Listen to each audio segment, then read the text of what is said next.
Okay, the Great Ace Attorney Chronicles. Let's press a button and let's go. Continue. The Adventure of the Great Departure.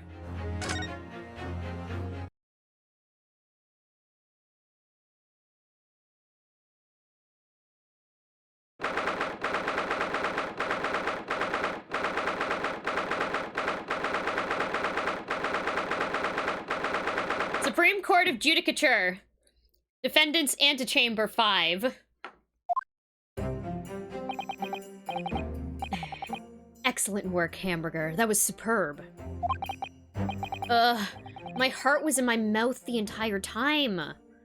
It was almost unbelievable. I mean, looking at you in there, you were drenched in sweat, your eyes popping, your knees knocking, and you were grinding your teeth. It was a grim sight, but before I knew it, you'd started finding inconsistencies in the testimonies. I think you might have a natural talent for being a lawyer. Forget it! It's terrifying! If I get through this, I don't ever want to see the inside of a courtroom again.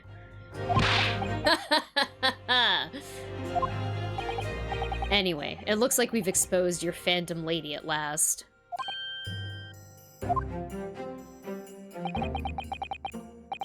Miss Jezalee Brett, a student from Great Britain. Is she? That's what I was trying to tell everyone from the start.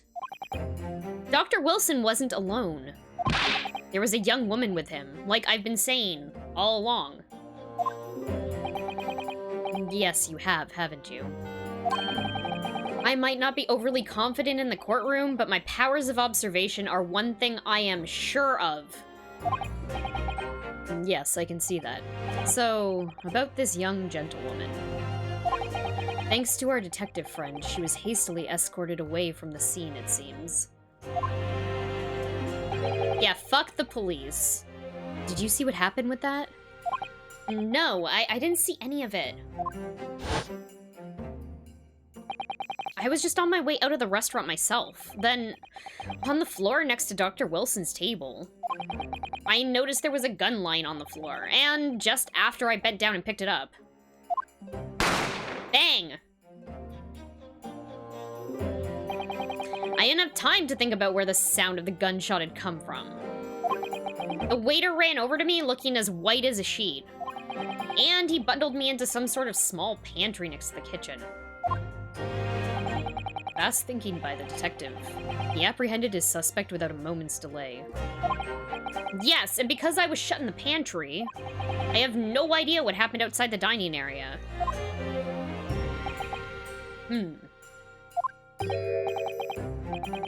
Ah, there you are. Well done, both of you. Who is this? Okay. Professor Mikotoba. Well, it seems I was right. The pair of you make an outstanding team. You've exceeded my expectations, I have to say. Yes, it seems you planned this from the start. You arranged things so I wouldn't be able to act as a lawyer in this trial. Did he? It sounded like he was... Okay, I guess so. I thought originally it was because he was like trying to fuck him over, but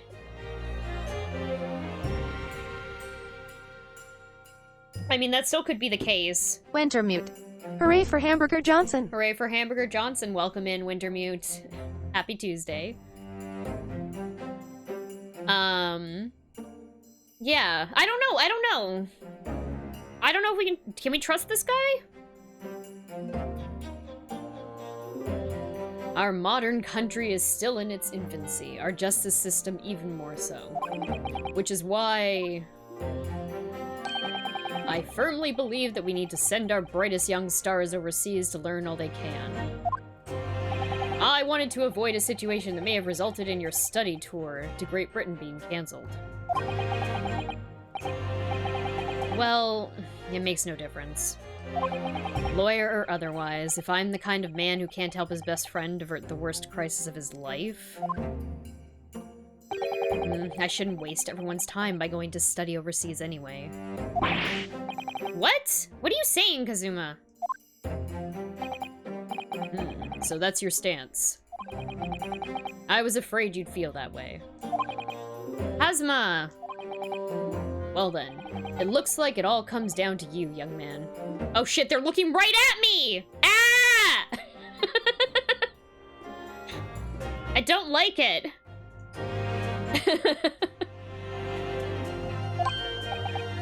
To me? Hamburger Johnson? Yes, you need to prove your innocence and uncover what really took place in that restaurant. I must say, I much want to know the truth. After all, I have a personal connection to this case. Come to think of it, he said the same thing earlier this morning, didn't he? If you don't mind me asking, Professor, did you know the victim? Yes, I did. As you're probably aware, Dr. John H. Wilson was a visiting professor at UMA. And it was I who invited him. Oh, I see. I didn't know that before. Anyway, you're about to go into battle. The victim was a university professor from Great Britain, and a well-known one at that. Naturally, our government is looking to identify and punish the culprit as quickly as possible. But let's not forget who we're going up against. The gentlewoman who was involved in our police bureau went to extraordinary lengths to hide. Or, whose involvement our police bureau went to extraordinary lengths to hide. Did I say that? Yes, and I'm sure the prosecution will be using every tool at their disposal to quash your case. But I've no doubt that your pair will put up a good fight, right to the last. You pair. Best of luck. Thank you. Now then. I need you to run an errand at the university at once. There's something I think we may need. Of course. Good luck, Kazuma-sama. Bye. Defendant Johnson. Court recess is over. Please make your way back inside the courtroom at once. It's time. Let's get back to it, partner. Let's go in there and deal a decisive blow. Before those old fossils know what's hit them. Kazuma? What? Thank you. Really. What for? Well, if you hadn't said you believed me, then I'm fairly sure I'd have already been found guilty by now. Look, I have faith in you. As a lawyer, and as a friend.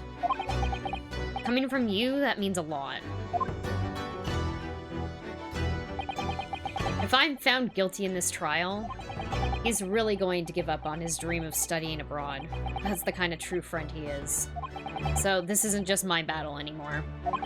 Whoever we're up against, we absolutely cannot afford to lose.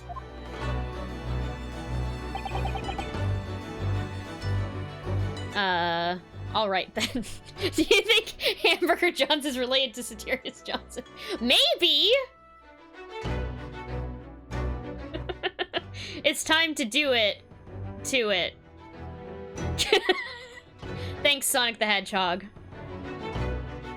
We had winds up to 128 kilometers per hour in the valley last night. Wow, is everything okay? Oh, you're also AFK, so I don't know if you heard that.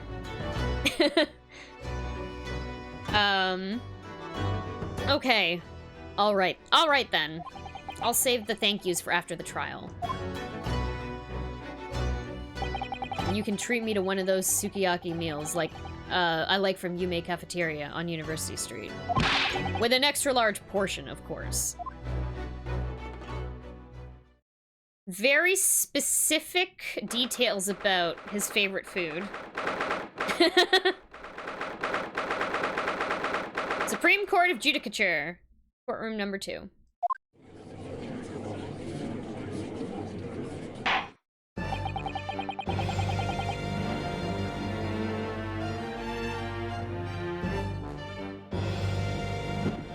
I almost spit out my fucking water.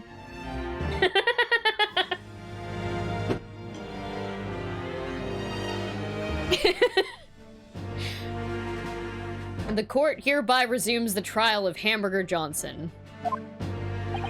Prosecutor Ouchie, have you managed to subpoena the witness? Yes, Your Excellency, against all odds. And thanks to a certain young stripling, the prosecution is now under rather painful scrutiny from the government. Ugh, I'm sorry. Let the government scrutinize. That's their job. It's nothing to worry about. Yeah, don't feel bad for the government, Hamburger. Hey there, Sword. Welcome in. Hello, hello. Plum, enjoy your exercise. Hope you have a good workout. Happy Tuesday, Sword. Hello. It's highly unlikely that the good relations we've forged with Great Britain will emerge from this trial unscathed. Will you still think it's nothing to worry about when the new treaty breaks down and our nation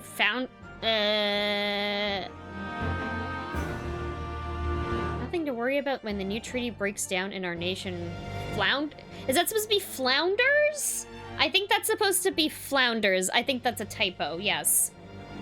Well, you still think it's nothing to worry about when the new treaty breaks down and our nation flounders?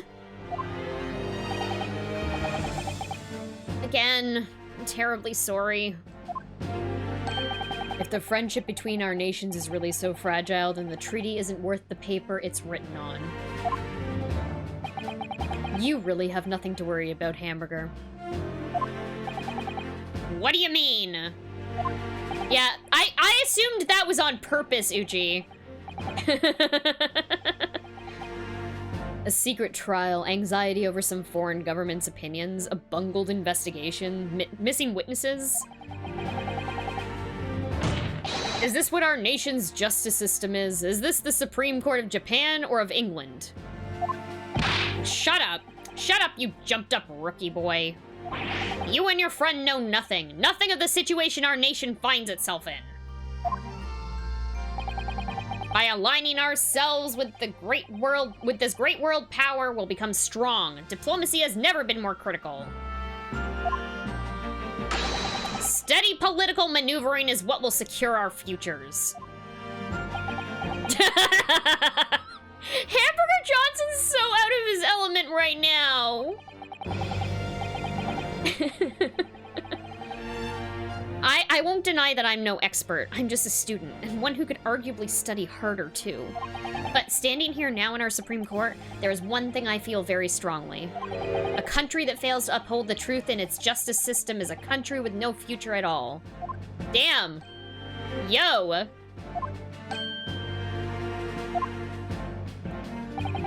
Well said, Hamburger. Despite the wide-eyed look of terror. You little brats! Thank you, Counsel. This court is the pinnacle of our nation's justice system and exists solely for the pursuance of truth. With that in mind, this trial will now resume with the next witness taking the stand.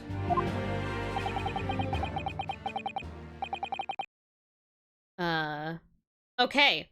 Before I click next, founder of a fail or breakdown typically as a result of a particular problem or setback. Oh, okay, so that wasn't a typo then. Interesting. I hadn't heard it ever being used in that context. Hey there, Sai. Welcome in. Hello, hello. Yes, epic speech. That was actually very good. That was very good. That was a good epic speech. Okay. The visiting student from Great Britain, Miss Gisele... Or Gisele? I don't know how to pronounce her name. Brett. Yes. Your Excellency!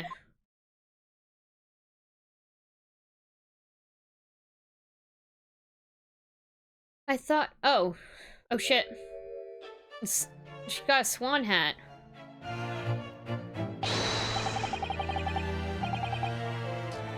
I thought it might mean that since founder when related to ships means to sink usually when striking something. Oh, interesting. I didn't know that either. Sweet. Some good facts.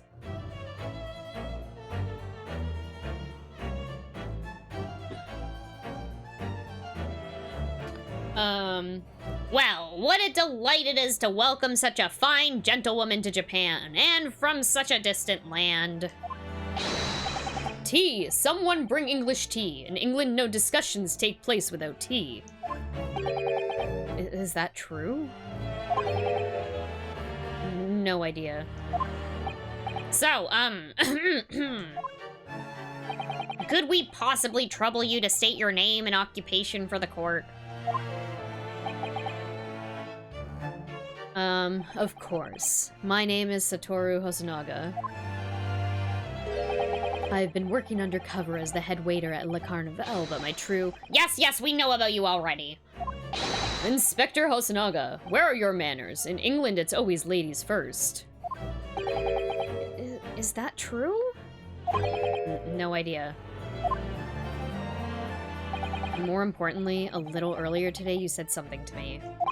You said your powers of observation are the one thing you're sure of. Oh, yeah, I think I did, didn't I? Yet your description for this amazing sight was simply a woman? Sorry, Hamburger, but your powers of observation aside, your powers of description are sorely lacking. Guilty. So, dear lady, once again, if we may trouble you for your name and occupation, please.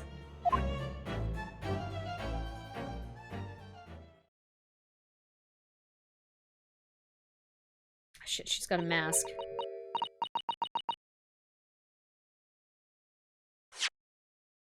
Oh. Hold on a second. I'm trying to pull up the history. Oh, no, it's not gonna show me. Okay. I feel like we just walked into, like, Doki Doki Literature Club. Oh, it's Mrs. Saturn. That's a better joke. That's a better joke. Damn it. I went to look it up and see if it was a typo and came across the Ace Attorney subreddit, which uses widget faces and as up and down vote icons. I didn't know that! I'm subbed to that subreddit. I didn't know that. But I use mobile, so... She talking? Yeah, apparently. Okay. I'm just gonna click ahead because I have no idea if this is going to... what's gonna happen here.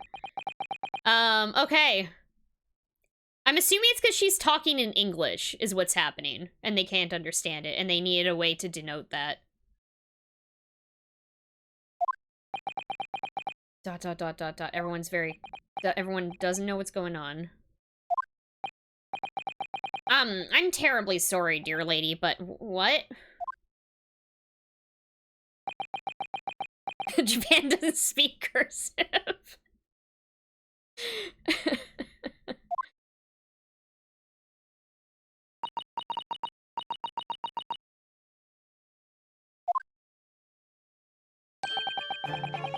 Okay, he's gonna be translating.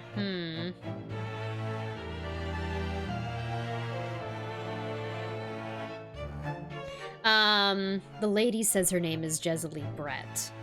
She comes from London, England. She's a visiting research student, currently enrolled in Yume University's medical faculty. Oh my, what a rare treat to hear the dulcet tones of the delightful language of the British people. I'm afraid I don't understand a word you said, but it was as beautiful as a hummingbird's song. As far as I can tell. The detective is translating her words faithfully enough. Yes, I agree. You'll obviously do fine in England, Kazuma. Her English doesn't rattle you at all, does it? Nor you. You've clearly been paying attention in your English classes, Hamburger. Okay, wait, if they can understand... Why can't I see what they're saying, if they can understand it? I'm Hamburger Johnson.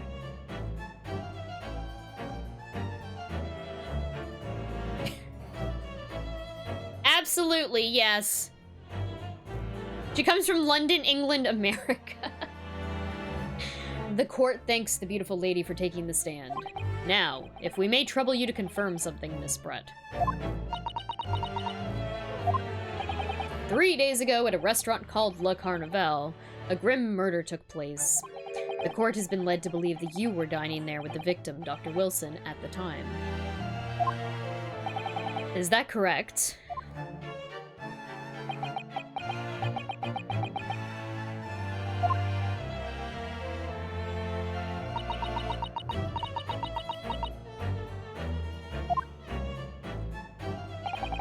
She says yes.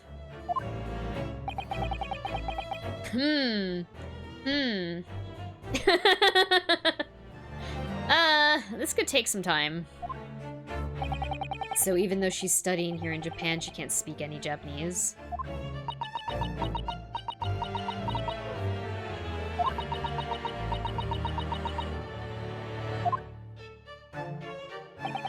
She'd like to apologize for the disappearing from the scene. She says that she was due to make a presentation at the university, so she had to leave immediately. Interesting, when you're the one who engineered her escape. I was just following special orders from the Bureau. Well now, dear lady, would you be so kind as to cast your eyes over this photographic print? Seeing as you were so unfortunately present at the scene of the crime, could it be that your resplendent eyes caught sight of the wicked perpetrator, perhaps? Look at this photograph!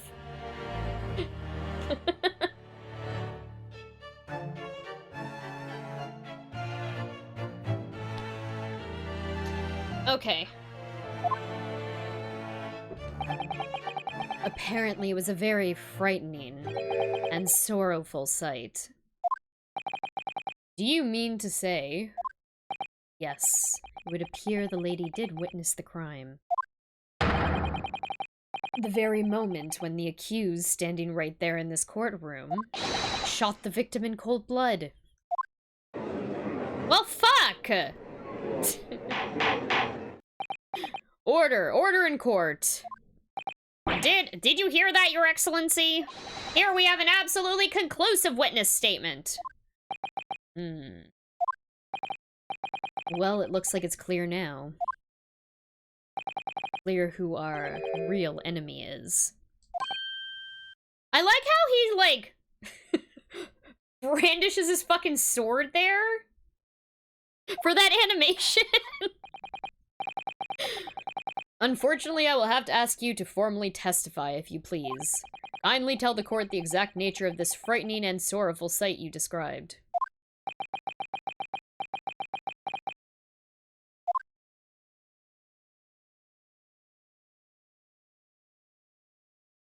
Okay. Witness testimony. A frightening and sorrowful sight.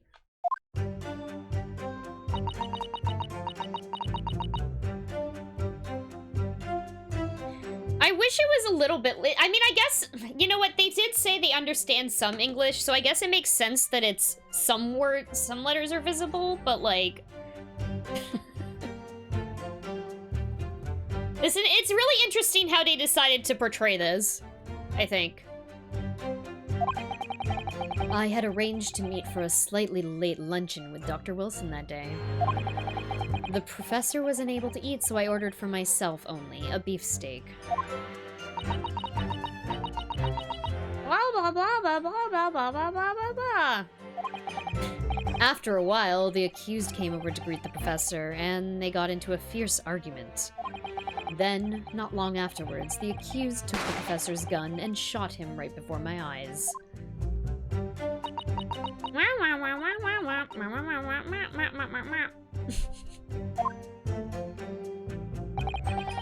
I don't carry a gun myself, so obviously I couldn't have been the culprit.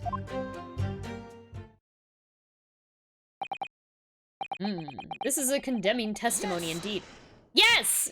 No, I didn't have any kind of argument with the professor at all. Objection! Quiet, you filthy wretch. Look at you, you black-hearted blackguard. And look at this Snow White angel. I'm sure even a dark-minded scoundrel like you can imagine whose words the court is going to believe. Ugh. You're still making the same mistakes, Hamburger. You mustn't blurt out when you're goaded like that. It's a lesson you need to learn. Ugh, but he's so annoying. Of course, I was at the scene as well. I took statements from this lady and the 2 witnesses who testified before, and I reported back to the bureau. It was decided that Miss Brett was not involved, so I let her go. The testimonies of the last 2 witnesses were completely worthless. However, well, even so, on the day in question, the lady was wearing the same outfit as she is today. As you can see, there is nowhere about her person where she could conceal a firearm.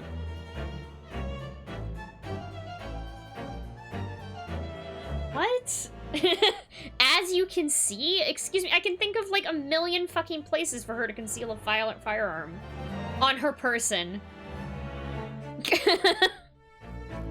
Like... What?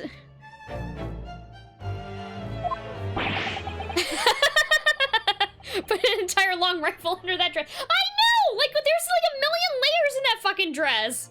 But just the dress alone, but the hat has a million hiding fucking places in it as well. Yeah, okay, there we go. I would think she could hide a gun almost anywhere in that outfit if she wanted to. Unless and until the precise location where the witnesses to have hidden a weapon can be shown, this is moot. Convinced the swan is actively a gun already. I'm also wondering that too. I'm wondering if its mouth opens and it shoots bullets.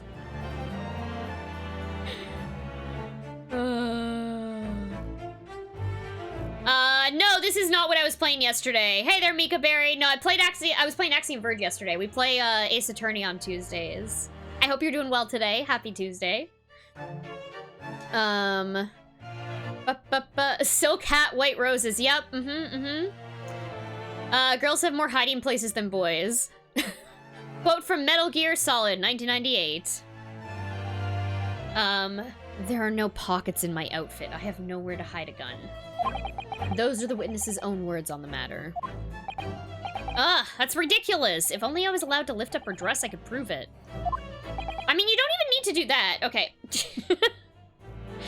Don't think about doing anything rash, Hamburger. But I didn't fire the gun I picked up. There must have been another gun that day.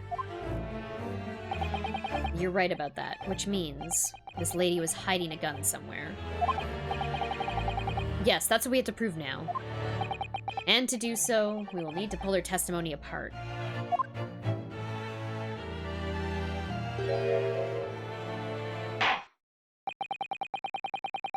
Oh yeah, this game is very pretty. I really love, I really like the animation style. I think it looks really good. Yeah. This came out like 2 weeks ago? Was it 2 weeks ago? Beginning of August. But it's a remake. It's a, like, it got localized for the first time. It's been out for a while, but it got localized and released in the US and North America. Which is awesome. I've been wanting to play this game, like, forever. Yeah, don't go around, definitely don't go around lifting up women's dresses, even in a court of law. The defense may now cross-examine the witness. Oh, yes, Your Excellency. It's a visual novel. It's pretty sweet. The Ace Attorney series is really good. This game takes place in the past, like 100 years from the current series.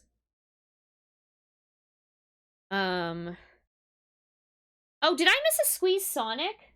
Oh my god, I totally missed a Squeeze Sonic. Plum left as well. I'm gonna refund him. If I'm playing the series for the first time, what do I start with? I would start with the Ace Attorney trilogy, which I think is on Steam and Switch. I would start with that because that, like, it's the first game in the series, so like in terms of game mechanics and story, like it's one of the best ones. But you don't want to, like, I feel like you don't want to start with a game that's like more modern and then go backwards, because then you're gonna be frustrated at the quality of not having the quality of life changes. Thanks, Oz, for that link. Also, Oz, hope you're doing well today. What a painful... It's a very large hat. Perfect for probably storing a gun in.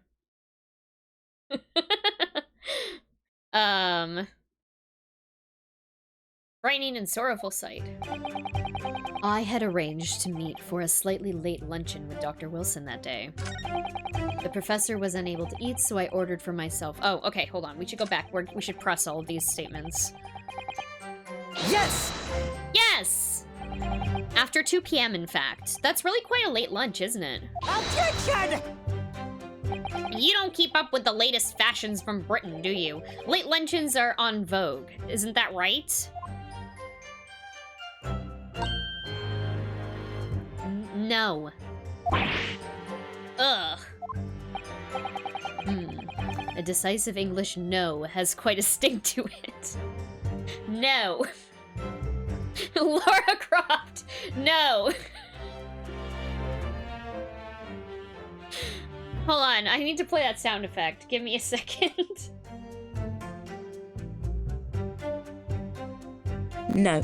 No.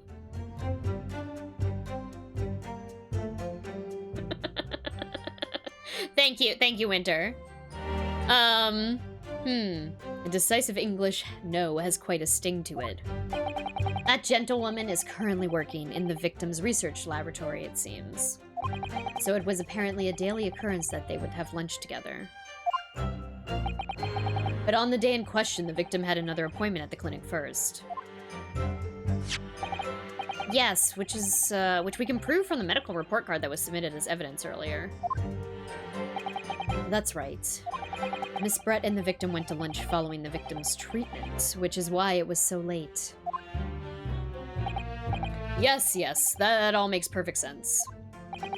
Such wonderful logic. What a shining example of English intelligence this fine gentlewoman is. So you both arrived at the restaurant. What happened next? The professor was unable to eat, so I ordered for myself only a beefsteak. Yes! Yes! He was unable to eat, you say? And that was because he just had a tooth removed at the Hotta Clinic, correct? That's right. You're supposed to actually check with the witness before answering. Was Miss Brett aware of the fact? It seems so, yes. She'd heard that the professor was to have some dental treatment. So that would mean that it was you who ate the steak pictured here. Is that right, Miss Brett? That's right, yes. The print you have there shows the table exactly as it was left after the horrifying events. Exactly as it was left? Dear me, what a harrowing experience. Hold on.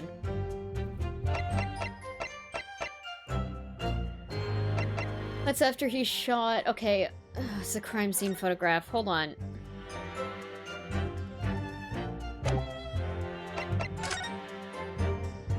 Yeah, that steak was eaten... When... Who... That steak is definitely eaten.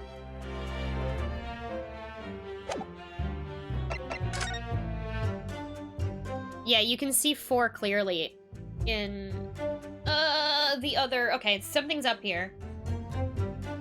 Wasn't there a case with a T-bone steak in the first game? Yes, there was. It was a very important clue. That hat would be cooler if the goose was honking. Yeah, or no, right? I'm still betting that her hat is a gun. I think her hat might be a gun. Just based on, like, how ridiculous this game is. Or this series is. To have traveled to a distant island on the far side of the world and be embroiled in such a tragic incident. Have no fear, my dear lady. I swear I will crush the evil fiend that has subjected you to this terrible plight. Or the goose is holding a gun. Ooh. Untitled goose gun.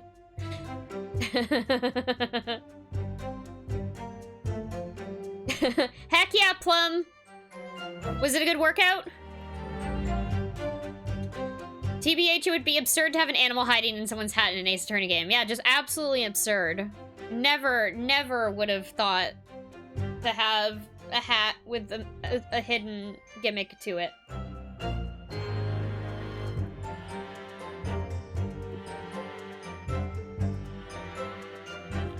Sonic Squeeze. Oh, yeah, Plum, I refunded you the Sonic Squeeze because I missed it. I missed that it happened.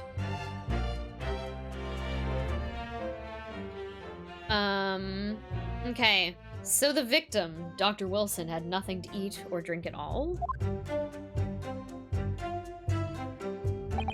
That's right, other than some carbonated water.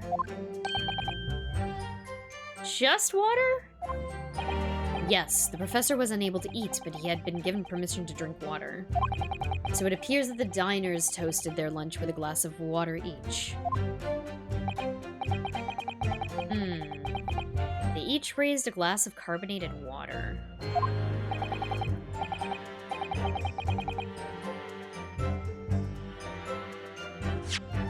Can you have carbonated water?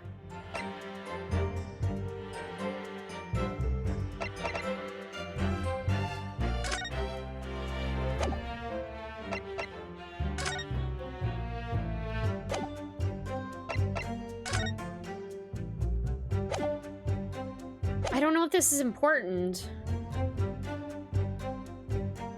I mean, let's say it's meaningful.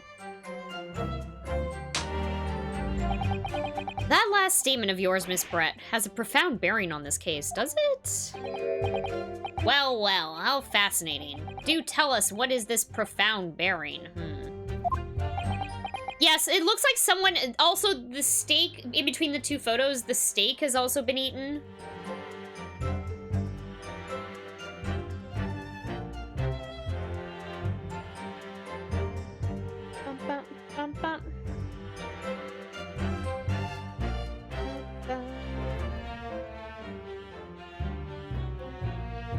Yeah, definitely, Plum. Yeah, definitely. You need an updated steak autopsy report. Yeah, it's gonna happen. It's gonna happen eventually. The significance of the statement will become apparent when the time is right. The defense calls for the witness's last statement to be formally added to the testimony. Well sidestepped, counsel. Very well. Miss Brett, kindly repeat what you just said to be added to your official testimony. Gladly, she said. Did she say anything? That was brilliant, Kazuma. I'm gonna remember that one. Which one? The significance will become apparent when the time is right. I could really use that phrase. I'd hope there's some more useful tips you're picking up from this experience than that, Hamburger. That was a good animation.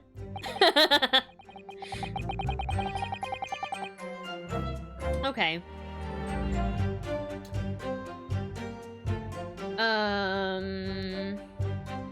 I should take a break. No, you know what? Let's continue through this testimony. When we get to the next stopping point, I will take that break. It'll be probably within the next 10 minutes. The trapdoor in the filet mignon. You know, listen, this game's ridiculous enough that I could see that happening.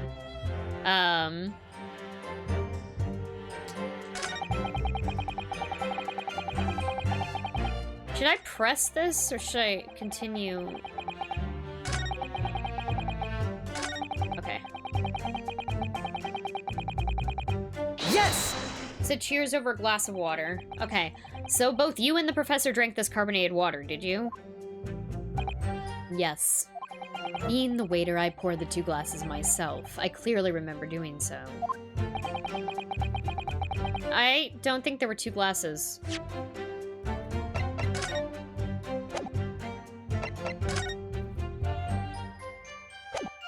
Okay. Except you're actually a detective. And the beefsteak, that was for you, Miss Brett. The lady says that she'd heard it was not customary to eat beef here until Japan opened its doors to the world. Yes, that's true. What a frightful place, is the lady's opinion. And I've heard it's not customary to eat sashimi in Great Britain. Now that's frightful. Every country has its own cuisine. As long as people have food to eat, what does it matter what it is? True. Come to think of it, the first time I tried carbonated water, it was much more of a shock than the first time I tried beef. But anyway, back to this witness's statement. Whoa. Oh, I gotta... Oh, yeah. I'll... do you want me to show everyone this fucking... Oh my god! It's good.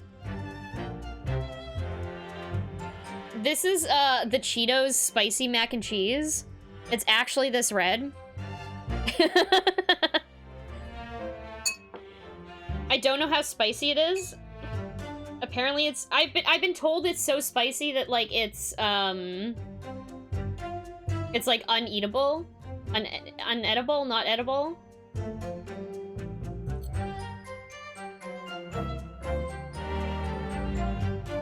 That's nothing. Okay. It's actually very good. It's actually, like, really good.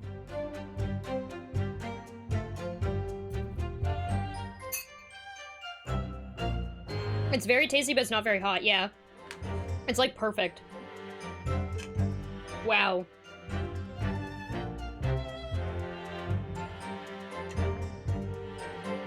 Flamin' Hot Kraft Mac. It's Cheetos, yeah. Flaming Hot Cheetos mac and cheese. It's really good. That is fucking amazing.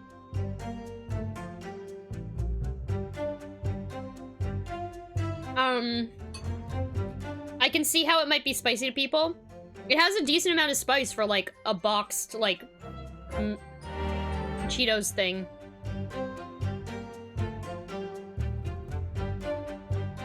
I actually don't like Cheetos, but I like the flavor of this stuff. I'm not a fan of Cheetos themselves. I don't like popped corn with fake cheese, but these actually taste really good. Yeah, anyway, Hamburger's expression's very good. Hamburger has some very good expressions. Like, excellent. Somehow I feel like there's something out of place in what she's saying. We need to pounce on even the slightest thing now, because you never know what might lead us to our goal. Our goal of turning this trial around. Of course! The turnabout! The goal of the turnabout! Understood, Kazuma.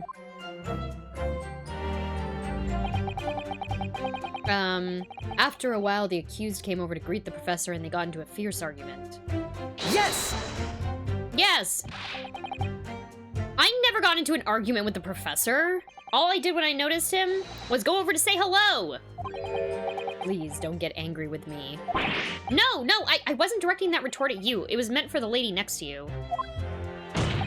But anyway, as I said, I did not argue with the professor.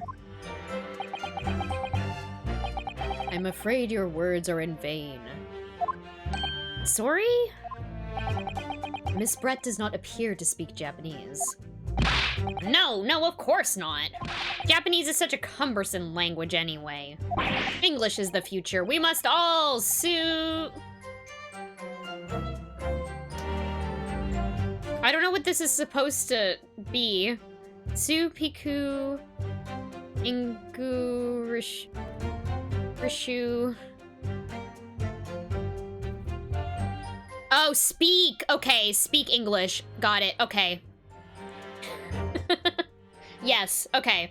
He's attempting to speak English. Got it. I wonder if the prosecution will feel that way forever, or if only in the presence of a beautiful woman. Well, that beautiful woman is telling blatant lies with a completely straight face. I have to find something that will unravel her testimony, no matter how seemingly insignificant it may be.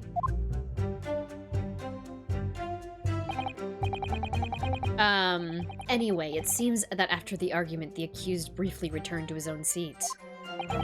That part ties in with what you said, doesn't it? Yeah, I still had some coffee to drink. And the next time you got up after that... was when I'd finished my coffee and stood up to leave.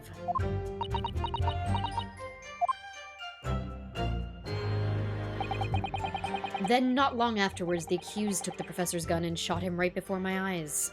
Yes! Yes! No! No! No, that's not it! Like I said, I did not shoot that gun. Like I said, there's no point in repeating that assertion over and over. Well, I wasn't expecting to be attacked by my own side. Nevertheless, defendant, you can't deny that when the shot rang out in the restaurant, you had a gun in your hand. Well, yeah, that's true, but all I did was pick up the gun when I saw on the floor next to the professor as I was leaving the restaurant. In fact, yes, there was someone much closer to the victim than me at that time. The highly suspicious lady. That will do, you dirty, rotten scoundrel. Dirty? Your baseless accusations could very well cause an international incident, boy. It seems to me that your accusation is just as baseless as ours. Shush. What nonsense! The lady is merely stating what she saw. And this is already an international incident as far as I'm concerned anyway.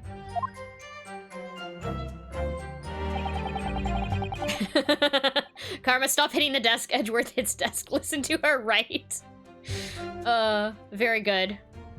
I don't carry a gun myself, so obviously I couldn't have been the culprit. Yes! It's all very well saying that, but can you prove it? Absolutely. I verified it personally. You verified it? Yes, immediately after the incident, I checked to make sure the lady was not carrying a weapon. I distinctly remember her saying, "I'm not." Yeah, was that your investigation, you fucking idiot? That's all you did? You just asked her? Surely you carried out a physical search, Inspector. No. Why on earth not? The Honorable English Gentlewoman clearly stated that she did not possess a weapon. There was obviously no need for any further probing into the matter. Or there was no permission given for any further probing into the matter, perhaps? Think what you will. But if you're going to continue with this preposterous claim that the refined lady was concealing a firearm, the prosecution demands that you support your assertion with facts. In other words, he wants evidence. Ugh.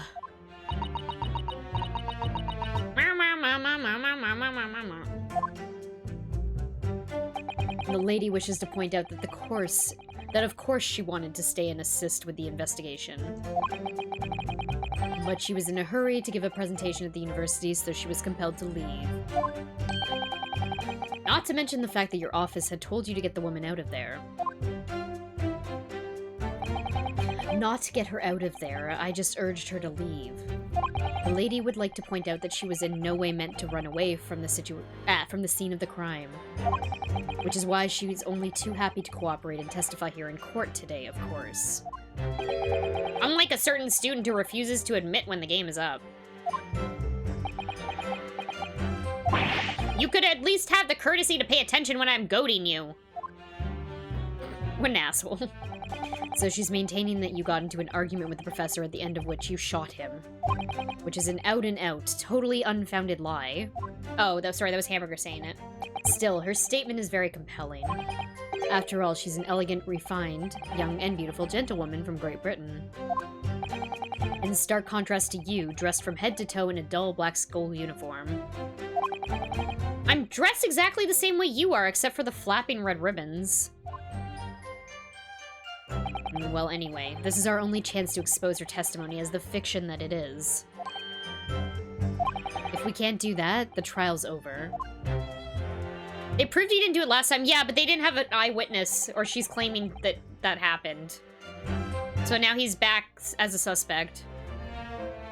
Even with your thick skull, even with your thick skin, even you with your thick skin must be able to feel the murderous looks you're getting from around the room.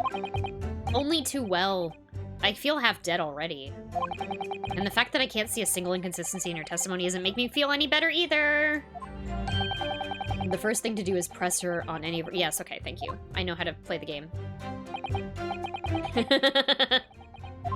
Okay. Okay. I'm pretty sure I know what I have to present, so I'm gonna take a quick break. Hold on. It's right here. And then I'm gonna save, actually.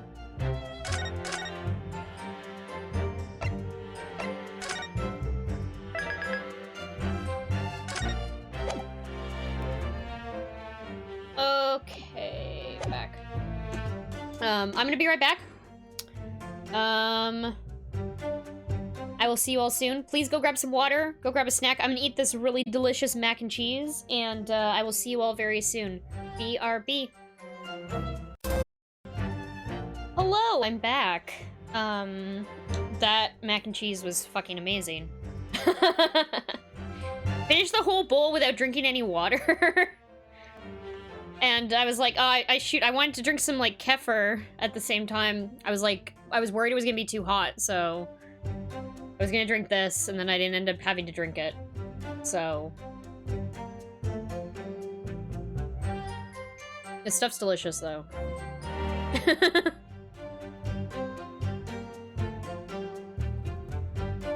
Okay. Yogurt drink.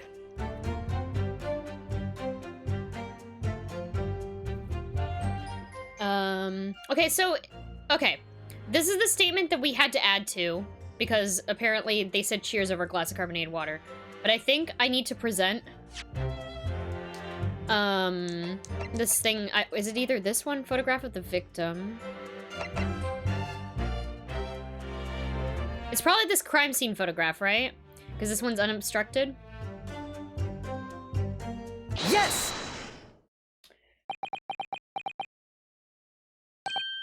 That's it!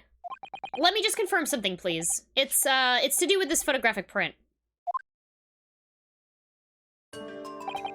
Just a short while ago, you spoke of this print showing the victim's table at a crime scene.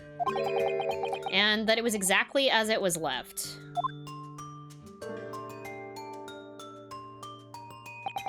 That is correct, the lady says. Well, it's odd. It's, like, very odd. Dear me, what's odd is the defense's ability to express himself. Ugh. Hamburger, what is it about the print that looks odd to you? Well, obviously it's the cheers. The cheers.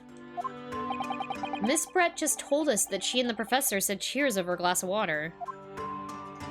But if that's true, there should be 2 glasses on the table, not 1. Ah.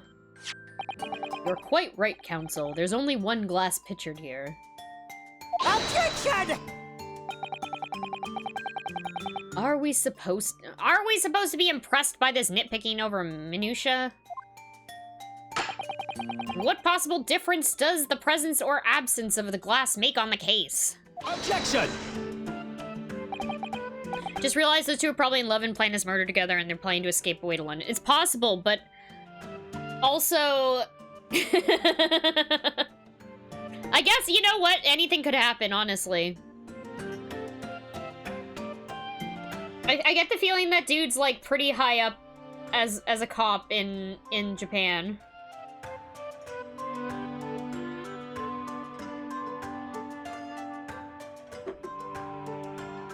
Yeah, fuck the police. This dude's an asshole, anyway. Is this supposed to be a minutia? Is this minutia? Or a minutia? Is that how that word is spelled? Or is this a different word? It is minutia? Okay. Minutia, you say? Could it be that the detective here removed a glass from the table to conceal the lady's presence? Of course not. I would never do something so reckless. But there should have been 2 glasses on the table. Or are you going to try to tell me you can clink with only 1? You're quite right. I certainly took 2 glasses to the table.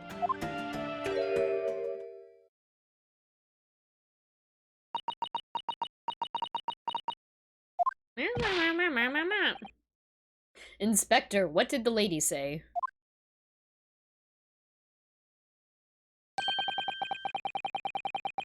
I would never conceal the lady's presence after the entire previous section was him doing exactly that. Uh-huh.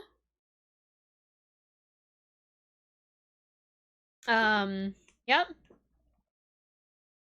It would seem that it was Miss Brett who took the glass from the table. What?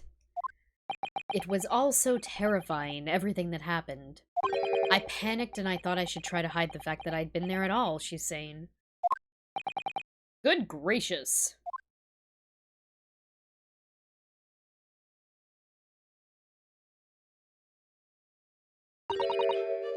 Sorry.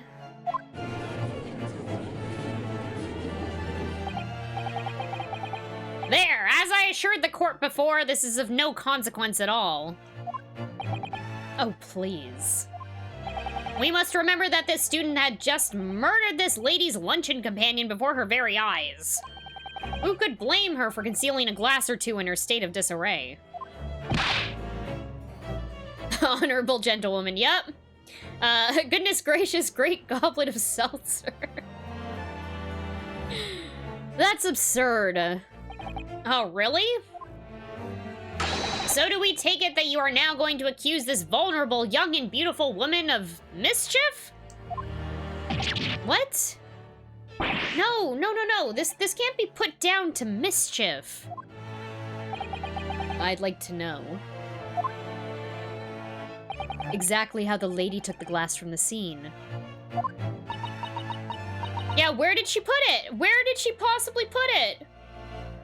There's clearly no place to conceal anything on her person.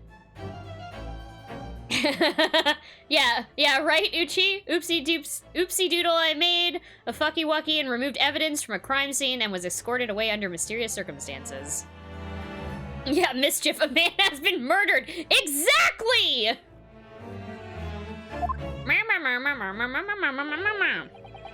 It would seem that she slipped it into a small handbag she was carrying. Oh! Oh, a handbag! Oh! A handbag, you say? Yes, Your Excellency, a small handheld pouch commonly carried by well-to-do women in England. So the beautiful lady has graciously explained how and why she removed the glass from the scene now. However, the fact remains that this glass has absolutely no bearing on the case. This student has been trying to confuse the court with logical reasoning, but in the end it comes down to nothing. No more pretentious accusations. You have wasted enough time already. Indeed, the lady has offered a satisfactory explanation as to why she removed this glass. Had she? Indie Villain, thank you for that. Wintermute. Logic has no place in a court of law in Japanifornia. I think henceforth we can consider the matter to have no bearing on this case. Counsel for the defense, are you in agreement? I don't know, really. If you want to pursue this matter further, you're going to need to show that it has some deeper significance. Yeah, you're right. So she took the glass away in her handbag. If there's a deeper significance there, it's... the handbag! It's the fucking handbag! Wait, the lady put the glass in her handbag, you say? Yes, do try to keep up. It's already been explained to the court that all English gentlewomen carry handbags for small items. This is a good animation, too. I love it. Oh my god, it's so cute!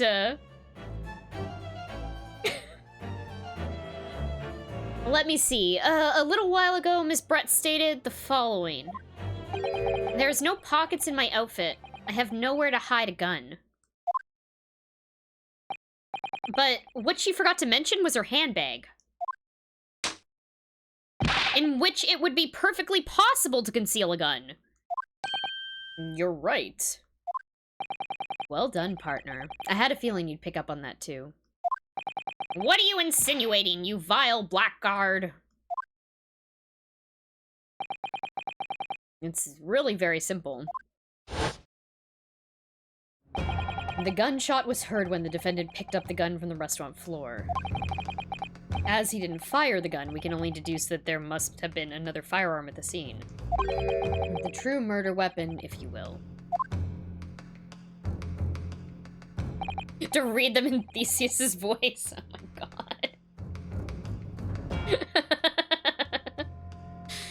god. You seriously can't be suggesting. Inspector Osanaga. Yes. Did you or did you not search Miss Jesely Brett's handbag on the day of the murder? No, fucking course he didn't, because he's fucking useless! No, sir, I did not. As I thought. In other words, another gun, the one that was actually used to kill the professor, could have been hidden in Miss Brett's handbag. Well. Order, order, order. What is the meaning of this, Inspector? The meaning of what? Prosecutor Ouchie. Why on earth did you not have the lady open her handbag and show you the contents at the time? Thanks to your bungling incompetence, now she has to endure these uncomfortable accusations.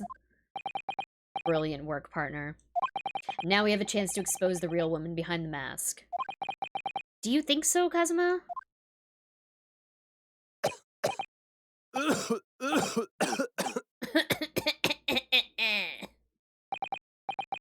Well, what a sorry situation. Clearly you have no faith in the police. Clearly. Fucking clearly, fuck you.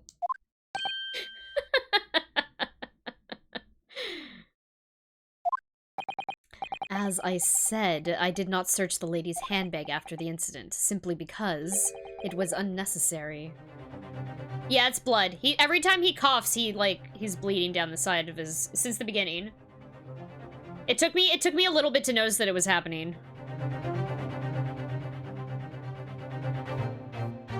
Yeah, this is set 100 years in the past. I think, around then. Simply because it was unnecessary. Unnecessary in what way? I ought to thank the student lawyer, really. I have a piece of evidence here that I had completely forgotten about. This photographic print.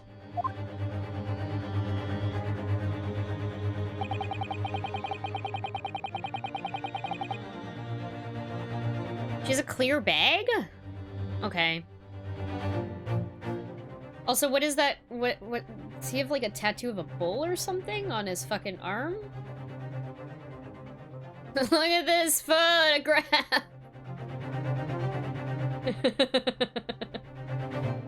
This print is of a photograph that I thought would be prudent to take immediately after the shooting. As you can see, it clearly shows Miss Brett's handbag. Well, I mean, yeah, okay, immediately after the shooting, but don't you... Okay, hold on.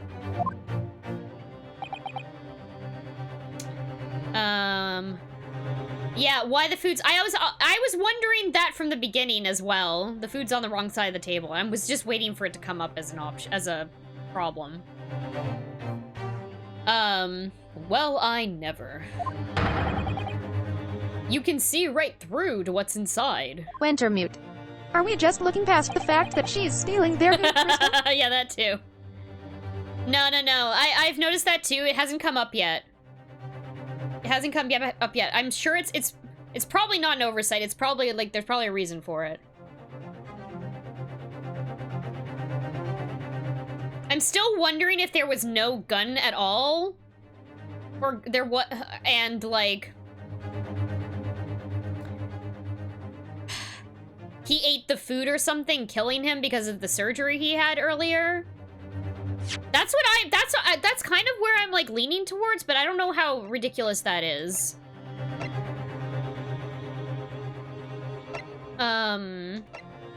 Oh, did he say that he moved the setting to Wilson's side? I might have missed that. But didn't he just say he didn't fuck with the scene afterwards?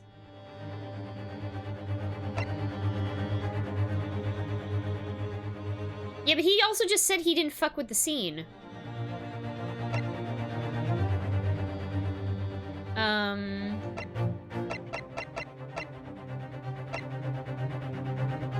Okay. That's right. Apparently, meshwork bags like these are the height of fashion in London at the moment. So the contents are clearly visible. Exactly, so there was no need to search the lady's handbag. If there had been a gun inside, it would have been immediately obvious. Ugh! As you can see, there's nothing to imply Miss Brett's guilt here. Yeah, definitely can't have a secret compartment. Definitely not in a bag that is visible to everyone, where the contents are visible to everyone. Thank you for helping to prove that, Johnson, son.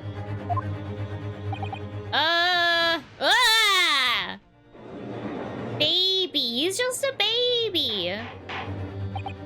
Order. Inspector Hasanaga, you will submit that print as evidence at once.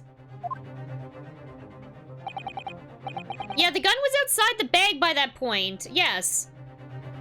But there's also, they think there's a second gun though, right? Because he was holding the gun when the gunshot went off. There's another likely location for a second firearm. Yeah, her fucking hat. It's her hat.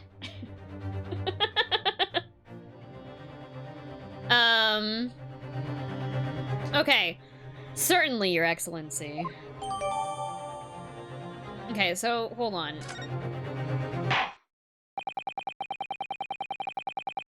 I think you've had long enough to cross-examine the witness, counsel.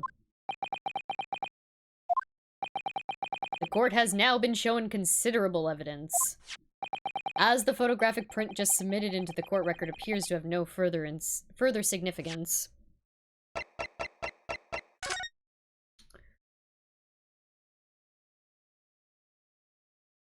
I mean, there's also the...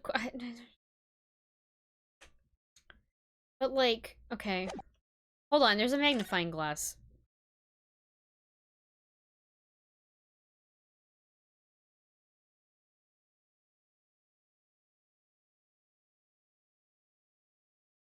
Okay.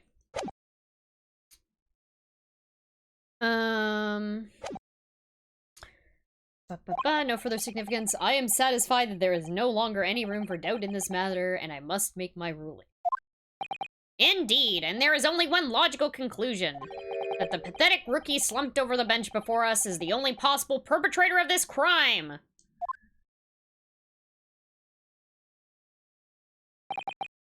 No. Just when I thought I was beginning to turn things around. I'm in a worse situation than I was at the start. Cosma? I'm sorry, Hamburger.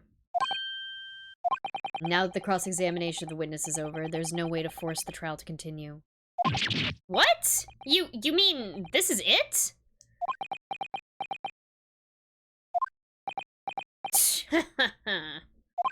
I must say, you put up quite a fight for a rookie student, but the weak are meat, while the strong eat. Exercise time, enjoy Plum. Hold on, let me actually do a squeeze Sonic this time.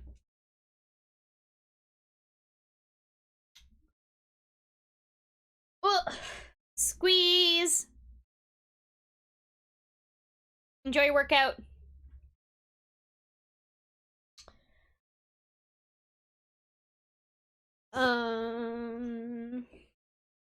He's so cute though. Little Sonic's so cute. Little Sonic with a big head.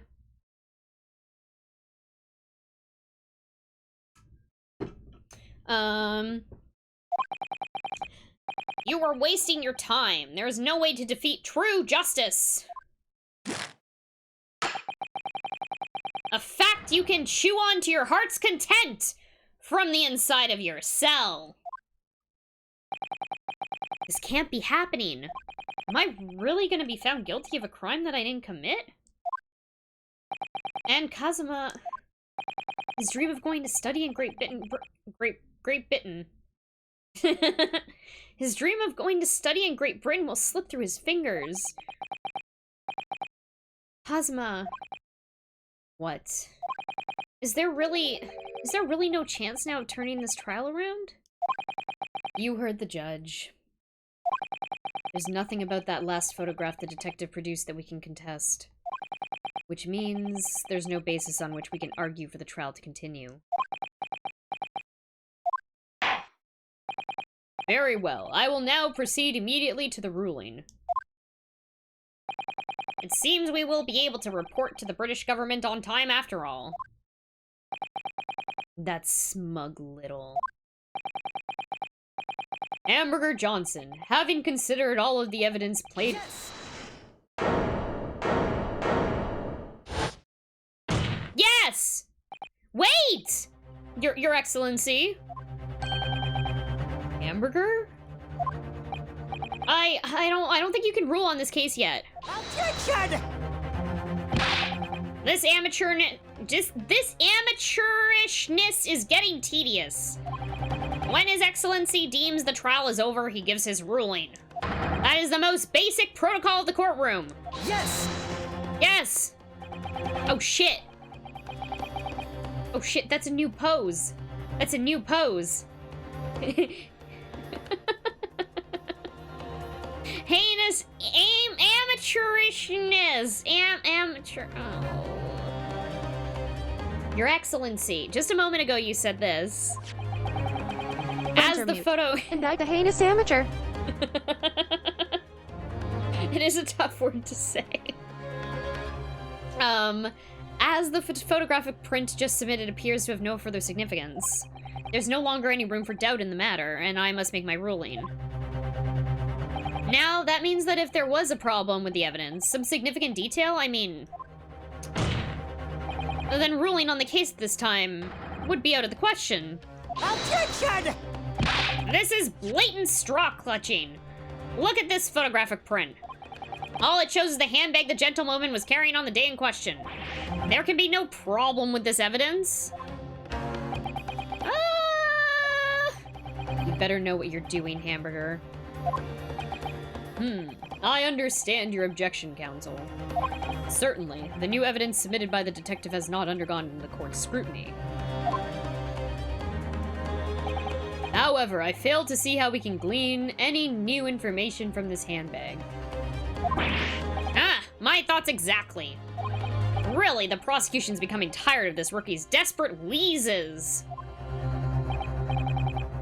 Yes, I am desperate, but this isn't a wheeze. There's something about this photograph which just doesn't seem right. If only I could put my finger on it. I pity the table gets slammed all the time. What are you talking about? Ah! Very well, I will grant the defense one final opportunity. What? But be warned that if I am... Damn, this is a new animation too. I've never seen the judge do anything like that. But be warned that if I am unsatisfied by your response here, the trial will be over with immediate effect. Do I make myself clear? Yes, Your Excellency. So, take another look at the photographic print Inspector Hosonaga submitted before. Okay, cool. Hold on. Thank you.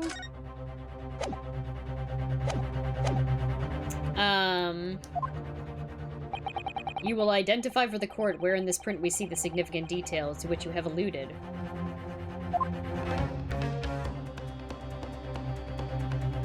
Like this? It's definitely this, right? Yes!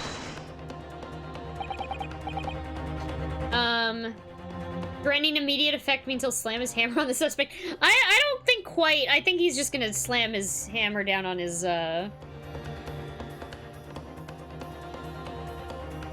What is that? It's like the thing that you slam the gavel onto, but it's not the desk.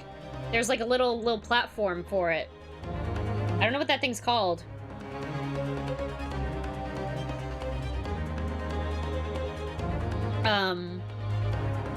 Is it? Yeah, the gavel coaster. There's no way it's a gavel coaster. What is it? Does it have an actual name? I'm curious about this now. A sound block. Oh, okay. Interesting.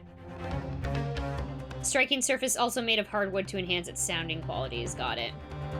Break the table and charge the accused for the cost of replacement. Or did we just come across, like, a big beef conspiracy? By the way.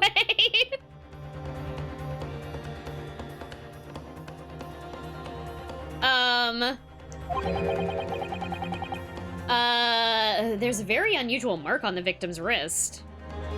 Hamburger Johnson investigates beef. Yeah, I mean, they've made a lot of references to beef. Yeah, there were. Yeah. I'm wondering if that's what this is about. Wintermute. Are you saying the deceased had a beef with Miss Brad's meal? Damn it. Right? That is true. It looks almost like a burn of some description. Objection! Dear me, I was pondering what new piffle you would come out with. A burn, you say, on the victim's wrist? Clearly that has nothing to do whatsoever with the magnificent lady's handbag. Yes, that is a burn mark, you're right. Go on, Inspector. The police coroner also noticed it when he was performing the post-mortem examination. It was deemed unrelated to the cause of death, so he didn't note it in his report. What did I tell you? In any case, we have no idea where the victim suffered this burn, do we? And no possible way of knowing it either.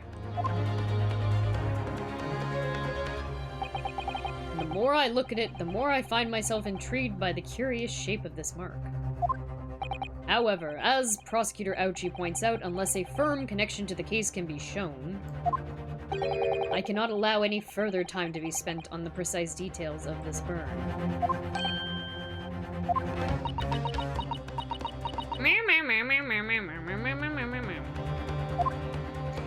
They were talking about how lax the rules are for coroners in inspecting bodies earlier on in this case.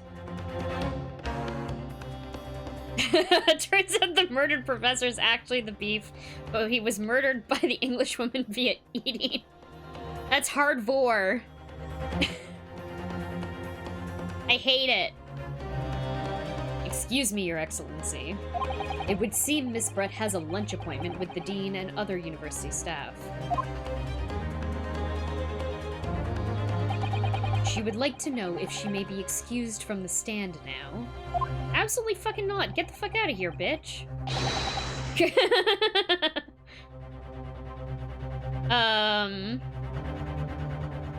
Oh, of course, dear lady. We shan't hold you up any longer. I'm quite sure His Excellency is about to give his final ruling anyway. What's your thinking on this, Hamburger? Do you believe this burn does have something to do with the case? To be honest, I'm not really sure. But if I don't keep pushing, then it's all over. So I was thinking I should keep digging and digging in the hope that I might uncover something useful.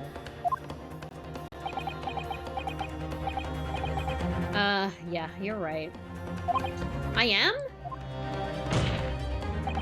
If we can just link that burn to the case, if we can do that, we might be able to prise this shutting door back open again.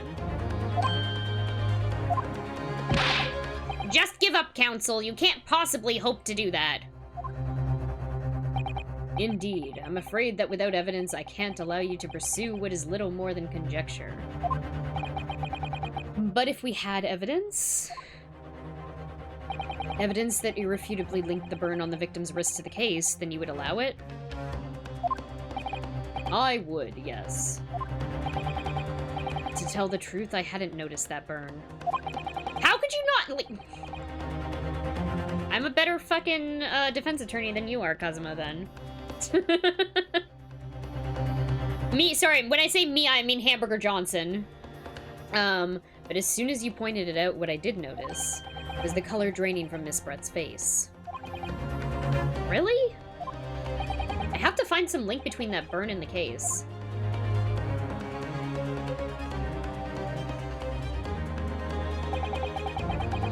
This is the moment of truth. It's time to find some evidence that proves what that burn really means. So then, the defense will now present its evidence to the court. The evidence that demonstrates an inexcruciable connection between the victim's burn and this trial. Hold on, I'm gonna save.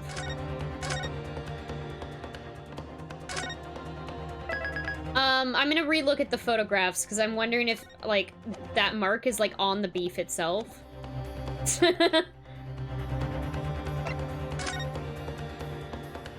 Wintermute. And I be an inextricable heinous Englishwoman. Oh, look at this. Yeah, he was fucking eating it. Yo, he was fucking eating it. Okay.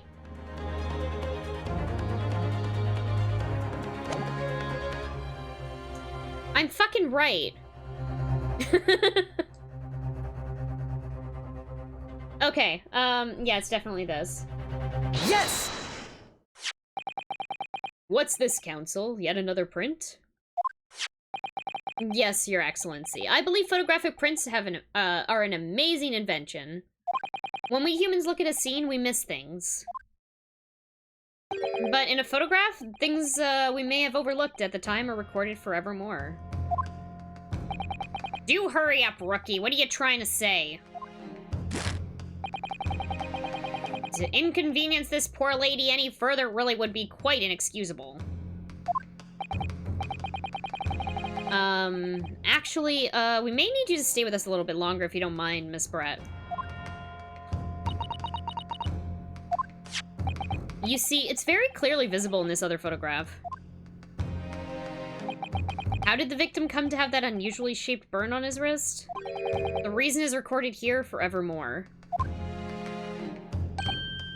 What? How? Objection! You can't fool me with your little bluffs, boy. If he was eating it against the doctor's orders, he deserved to die after all. Case closed, not guilty.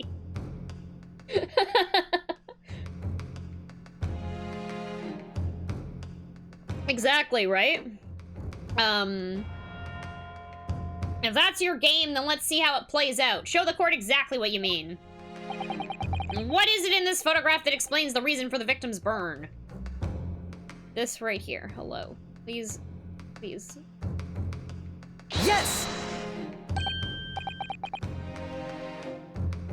The beefsteak? Actually, the point is the metal plate the steak was served on. The plate? Your Excellency, are you all right?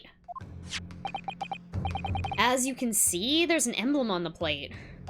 I would guess it's some sort of trademark of Le Carnaval.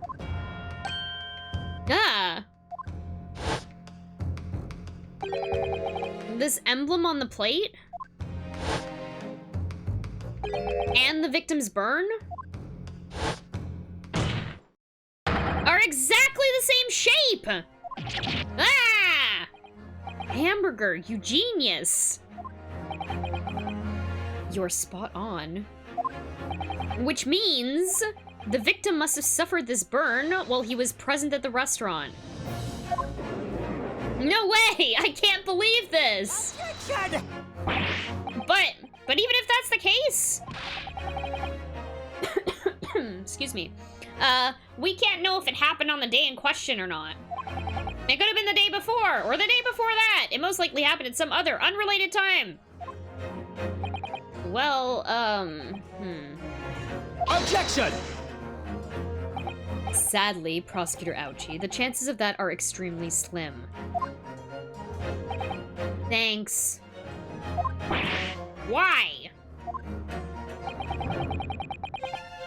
The outline of that burn is clearly discernible. And such a serious injury would have caused quite a commotion in the restaurant. Wouldn't you agree, Inspector Hosonaga? I can't imagine having missed such a terrible disaster, certainly. But...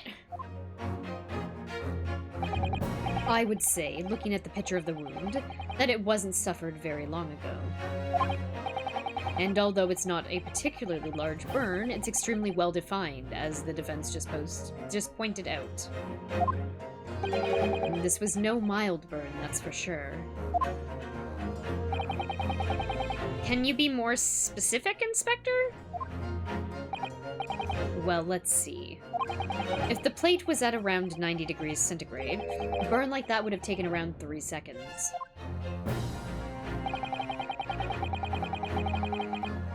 Oh, fuck, yeah, I didn't see that at all. La Carnival, yeah, carne is meat or beef, yep, Yep. Yep.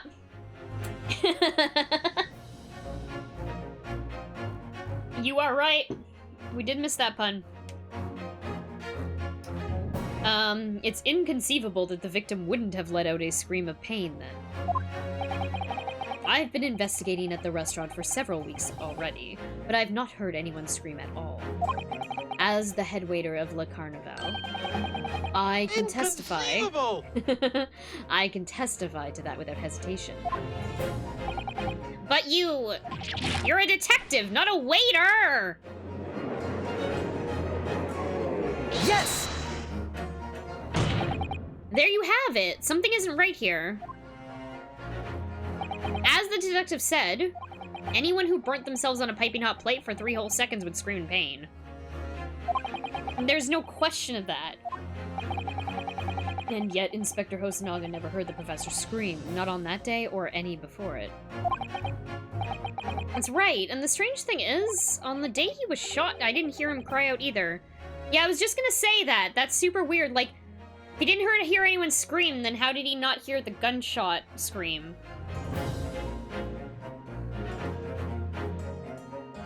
Anyway, what are you suggesting?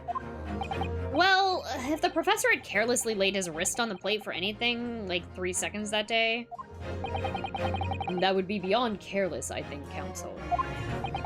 Then the rest of us in the restaurant, myself, the sergeant, and the old antique stealer, all of us would have, without any question, have heard him scream. Wouldn't you agree, Prosecutor Ouchie? Well, yeah, I suppose. So the question is, why didn't a single person hear Dr. Wilson scream? I almost don't believe it. Hamburger, do you think...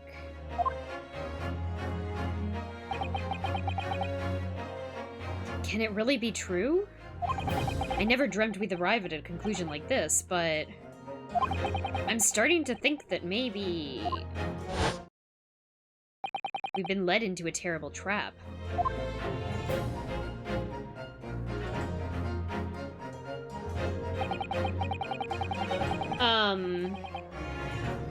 It's just an extremely coincidental birthmark. Yeah, I'm still not sure. I'm still not sure what he's... Hold on, okay. There's only one explanation I can think of to make sense of this apparent impossibility. On the day in question, when he suffered the burn to his wrist, Dr. Wilson was already dead. Yeah, this is what I was gonna fucking say. Because he fucking ate steak! I'm gonna say he was already deceased. No man could remain silent while his wrist was burning on a piping hot plate for 3 whole seconds. That's clearly impossible. Apart from in one particular situation. Counsel, are you suggesting... Yes, it's only possible if the man was already dead. Already dead?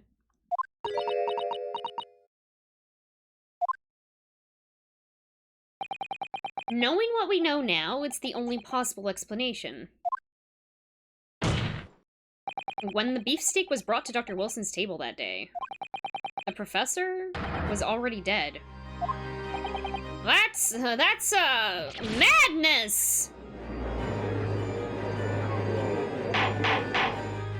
Order, please! Counsel, explain this absurd notion at once. The victim was killed by a gunshot.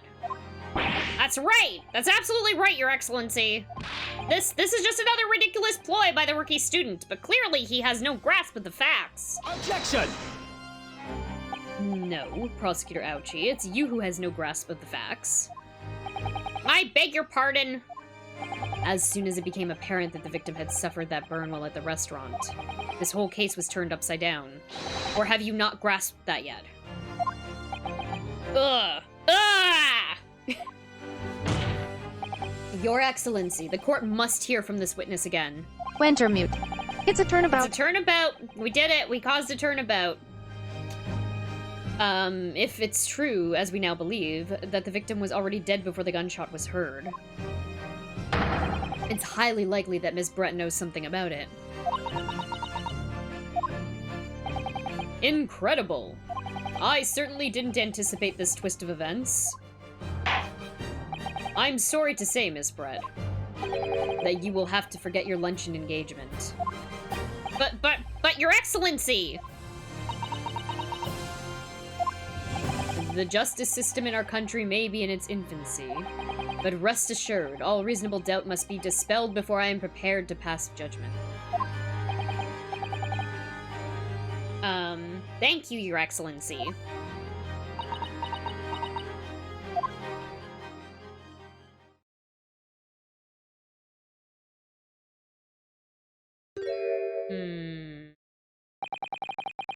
What was that smile?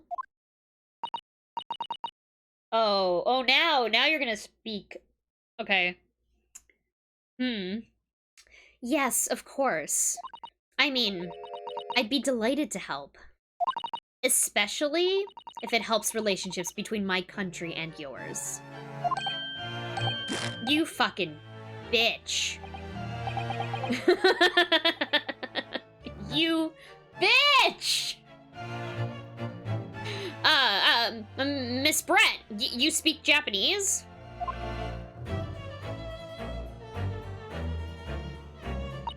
Well, of course I do. I'm studying in your country after all. But then, why have you been speaking through an interpreter until now? My mother tongue, the Queen's English, is the most refined and elegant language in the world. As a gentlewoman, I try to avoid speaking in your vulgar tones as much as possible. Fucking damn. But it seems the men in this land possess none of the chivalrous virtues of English gentlemen. So I can see that I shall have to lower myself to communicating with you all on your own level. Oh, you are the epitome of a true English gentlewoman.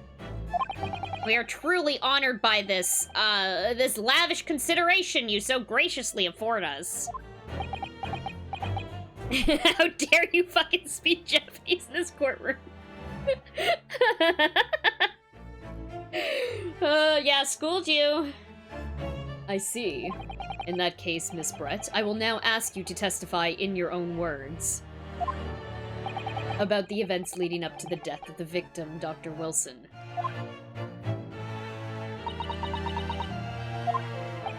And so, we're finally gonna hear our own words on the matter. Things are getting interesting, Hamburger. This is a good time to take a break. Okay, everyone. I will be right back. I'm gonna go get some water. Please, everyone, stay hydrated! Oh. Stay hydrated! I will see you all very soon. Be right back. Hey, everyone. I'm back. Hello, hello. Okay. Oh. There we go. The victim's death!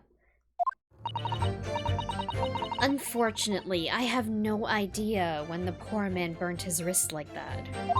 When the waiter brought my steak, the professor and I raised our glasses in a toast. As far as I've heard, the post-mortem report showed no other possible cause of death besides the gunshot. If there's some other way a man's life can be taken without leaving a trace, please do show me. But of course, this country's inferior investigative techniques probably wouldn't pick up on it anyway. Damn. Damn. That most captivating and beautiful testimony will go down in Supreme Court's history. Thank you. Easy does it. I hope that this is the last time I'll have to sully my lips with the coarse tones of your unbecoming tongue. Oh, forgive me. I do hope I haven't insulted anyone. Not at all, not at all. It is a delight merely to hear you speak, dear lady. And it seems very clear from your testimony that this boorish talk of the victim's burn is utterly irrelevant. I will be speaking to your country's Minister of Justice about what has happened here today. The Minister of Justice? May that irritating little bully of a student be given the harshest punishment possible. Yeah, she's kind of the worst. Amen. Huh? Thanks? What, was that a prayer then? Well, you'll have to forgive the irritation, Miss Brett, and put up with a cross-examination now. I expect you've noticed that this little bully of a student, as you put it, doesn't miss much.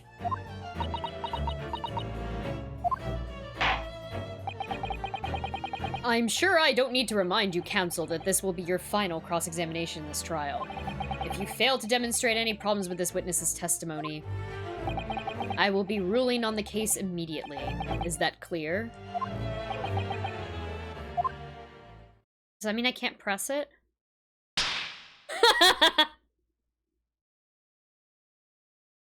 Oh my gosh! Hamburger!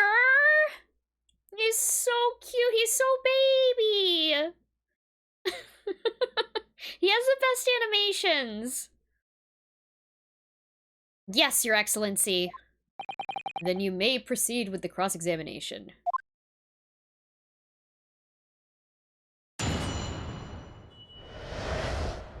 Victim's death. Unfortunately. Yes. Oh! My controller fell and tapped the press button.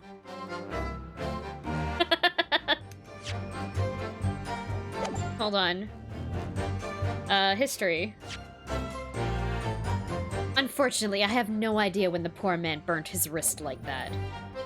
Yes! But his hand was on the searing hot plate for at least 3 whole seconds. You can't not have noticed. Do you think so? Let me ask you something. Sorry? Ever since I arrived in this courtroom, and even still now, the fly on those unsightly black trousers of yours has been wide open. You can't not have noticed, can you? Huh? What? Ah! What fun. You hadn't realized. The dear lady is absolutely right. As your friend, you've embarrassed me as well as yourself, Hamburger. Why didn't you tell me? Dr. Wilson was a true English gentleman. He chose honorable silence over a vulgar scream. Can your tiny brains imagine such a thing? Oh yes, I think my tiny brain can. Yes! Well, I can't. Anyway. Seems she's quite good at noticing. Yeah. The reasoning for this entire game is what if Nick but baby? Basically. I love it. I kind of love it. When the waiter brought my steak, the professor and I raised our Wintermute. glasses in a toast. Your Honor, let the record show. Prosecutor Archie claims to have a tiny brain. Yep, Yes! Please keep that down in the Supreme Court records forever. As you testified before, you were drinking carbonated water, is that right? Dr. Wilson was only permitted to drink water at that time, if you remember. Which explains why he ordered that drink. Correct, waiter? Thank you, Indie Village, for the clip!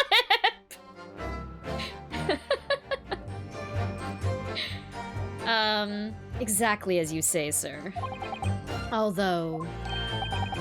although? Whether or not the professor actually drank any of the water when I delivered the steak to the table. I'm afraid I don't remember that. Damn you. Ah, I have enough English to understand that at least. For the benefit of the others in court, it means bless you. I think it means the exact opposite. Anyway. As far as I've heard, the post-mortem report showed no other possible causes of death besides the gunshot. Yes! Yes! It's written here in the paperwork. Fatal hemorrhage from ballistic trauma. Yes. Lucky for all of us, a little burn on the wrist isn't gonna kill us. And as there were no other signs of trauma on the victim's body to indicate some other cause of death. It can only have been the bullet from your gun that put an end to this innocent man's life. Prosecutor Peggy Hill. God damn it. But it doesn't make sense. The burn must have happened straight away when the plate was first brought to the table by the waiter. Yes, that's true. If it had cooled even slightly, it wouldn't have been able to make a burn like that. And if the victim burnt its wrist on the hot plate as soon as it was brought out of the kitchen, then he must have already been dead at that point. Attention! And yet, the fact is that the victim was killed by a gunshot to the chest. Until you're able to show the court evidence to prove that, this is a complete waste of time. I mean, it looked pretty fishy. That doesn't look like it's an actual, like, that just looks like it's on the laser. I'm wondering if that's actually a gunshot.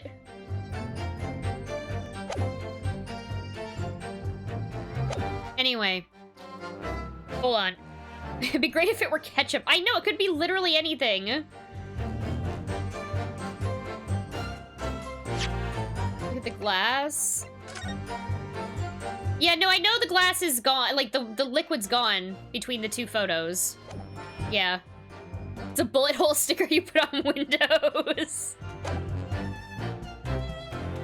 Is it a buttonhole? Oops, no, back.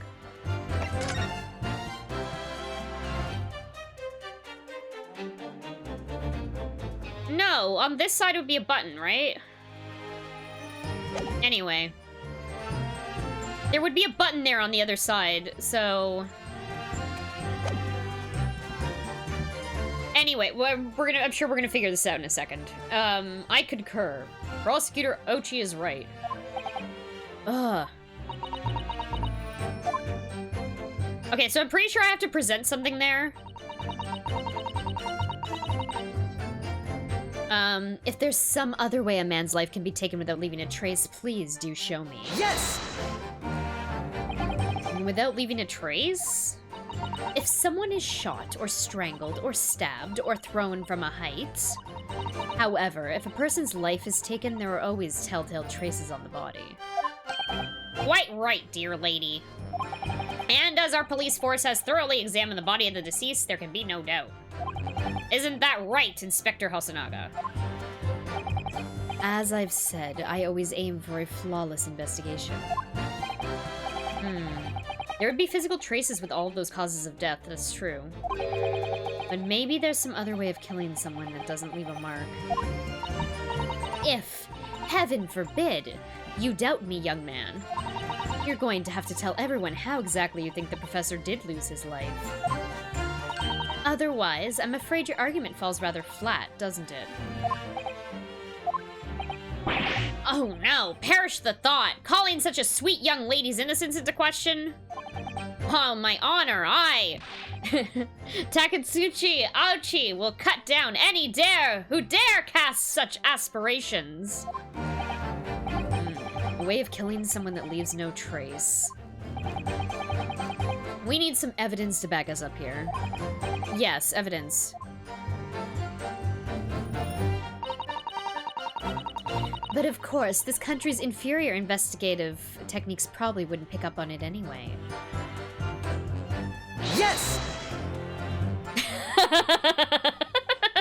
On my honor, I respect a well-cooked hot dog more than I respect this man. Yep. Mm-hmm. No, she probably did not kill him with kindness, no.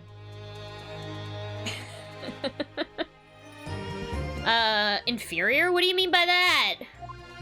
In the lands of the Great British Empire, the police store everything found at a crime scene for later examination. But in this country, you investigate once and that's the end of it. Isn't that so? What about a hamburger? Yeah! Hell yeah, Hamburger Johnson. Quite right. Le Carnival is open for business as usual today, just days after the incident.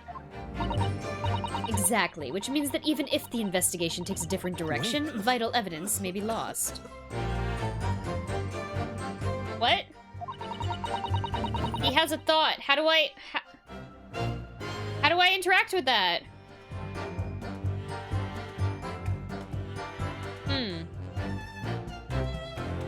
Okay. It doesn't even occur to your naive detectives to try to preserve the crime scene. I'm trying to be as tactful about this as I can, you understand. Haha, killer blow. The lady is as formidable as she is beautiful. Amazing. He's actually admitting our police may be flawed. Perhaps Prosecutor Ouchie is finally starting to see sense. I very much doubt that. Oh, sorry, that was supposed to be Hamburger. Still, there's something about what Miss Brett just said. There was a moment before when something didn't quite seem quite right.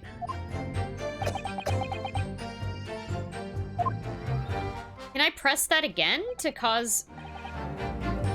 What do you think, Hamburger? I think it's going terribly. No matter how much I press her, I'm not turning up any new information. Yes, as I suspected. She's a tough witness. We need to find a way to break her testimony, or the cross-examination will be over. But that would mean I have to find a way. There must be some clue somewhere to help us find a chink in her armor. Kazuma? What, Hamburger?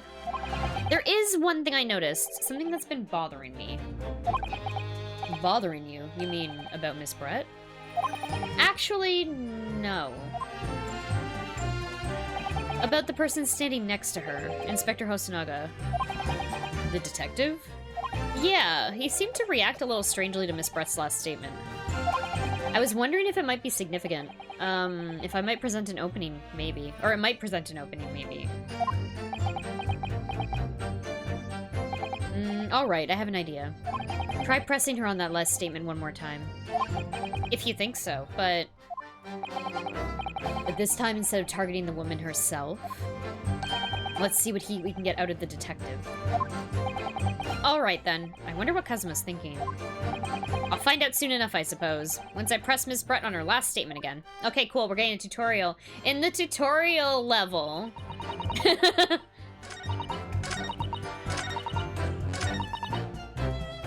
Yes! Inferior? What do you mean by that? Okay.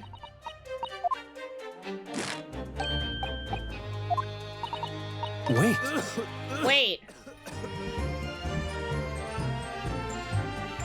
Okay. Yes, there it is again!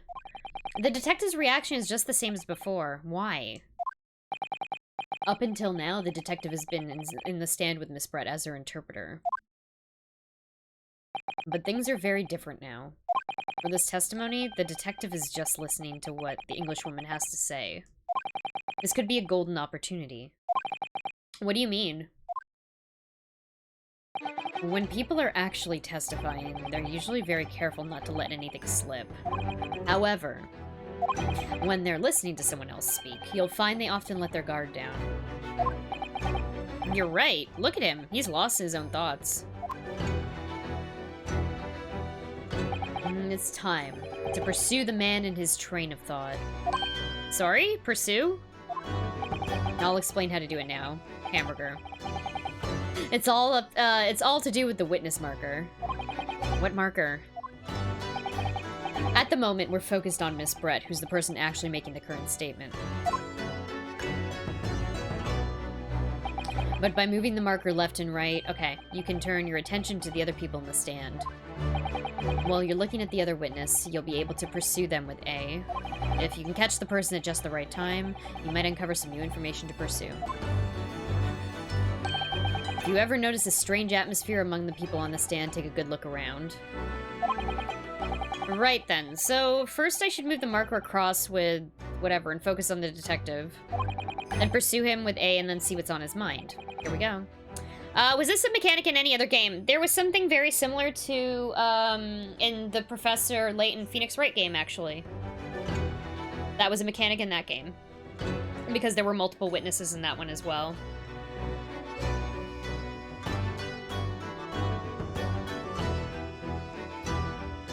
I don't know if that game came first or if this game came first. I'm not sure. But yeah, in the main series, yeah. Okay, well, here we go.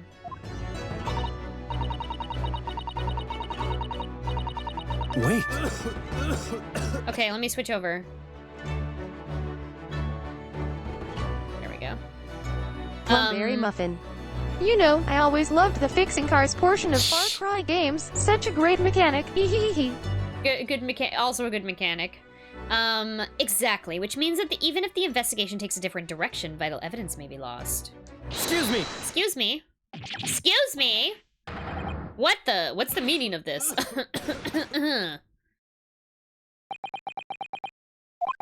I'm so sorry. I didn't mean to shock you.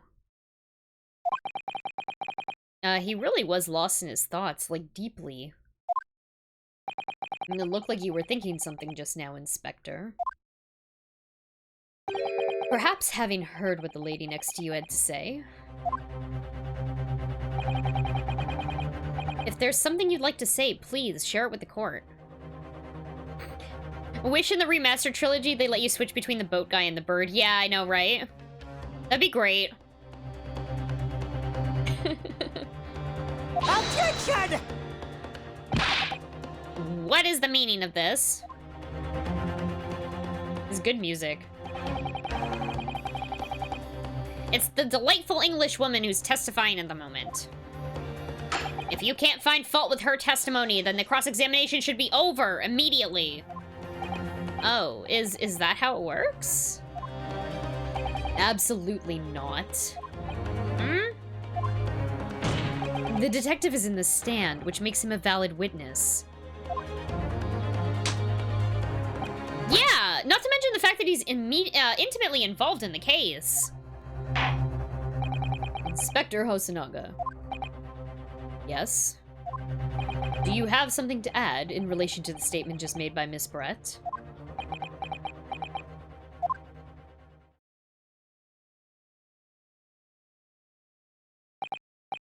Well, yes, if you don't mind, I would like to speak.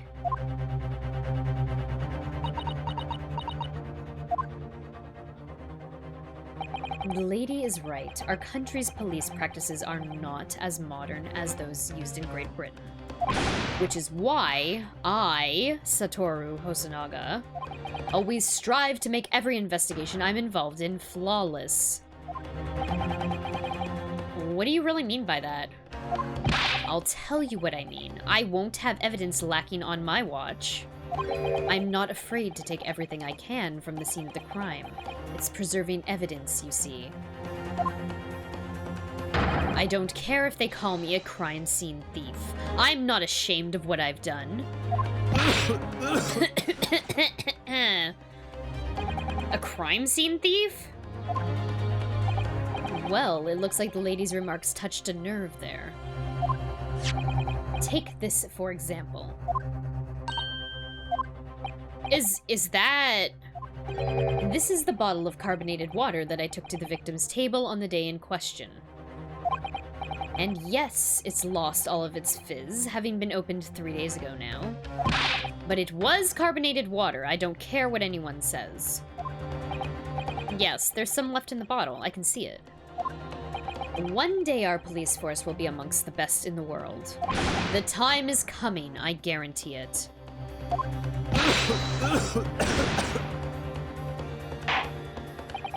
I can't say I condone the witness's actions, but I do understand the sentiment.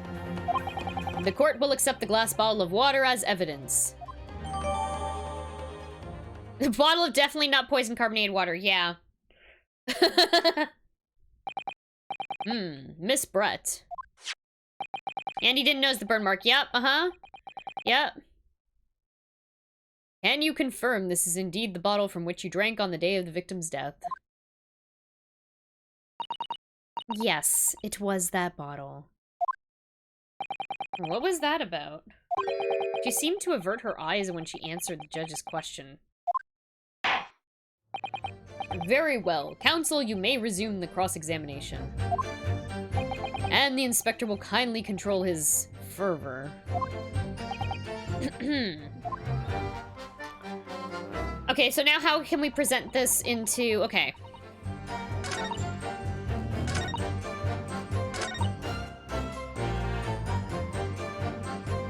Like, it's clearly this statement, right?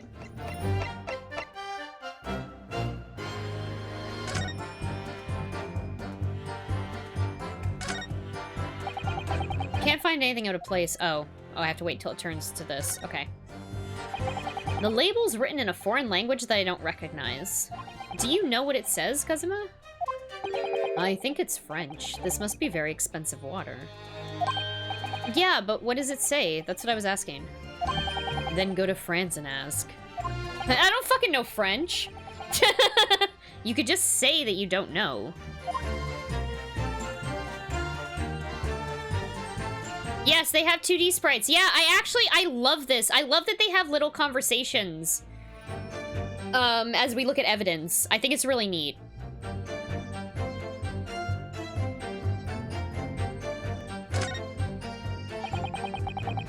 So this carbonated water is the last drink that Dr. Wilson ever had. It looks like there's a little left in the bottle, although it's just plain water now. You know, I've been sweating so much, I'm absolutely parched. I'll just have a sip of this to keep me going. No, Hamburger, you can't do that. For one thing, that's evidence. You can't go drinking evidence. Oh, no, you're right. We don't know what might be inside, do we? You never cease to amaze me, Hamburger. In more ways than one. I wonder... Could there be anything in this water? What's the matter? You've gone quiet all of a sudden. I think I might have just worked something out. An interesting possibility. It says poison. I think that's French for fish. Is it fish wine? Are they flirting? Kazuma is constantly calling... They're constantly calling each other partner. I don't know. Maybe.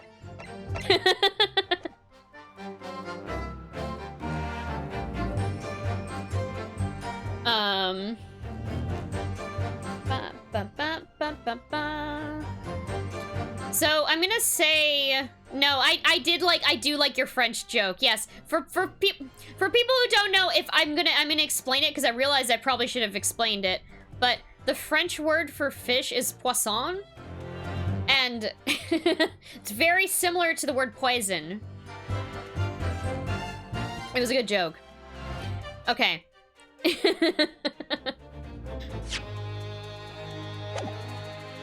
I realized I got sidetracked there for a second.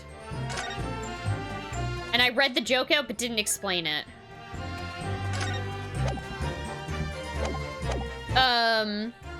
Present this bottle right here with the poisson in it. Yes! What is this? The bottle of water? Actually, there is one method of killing a man without leaving a trace that comes to mind.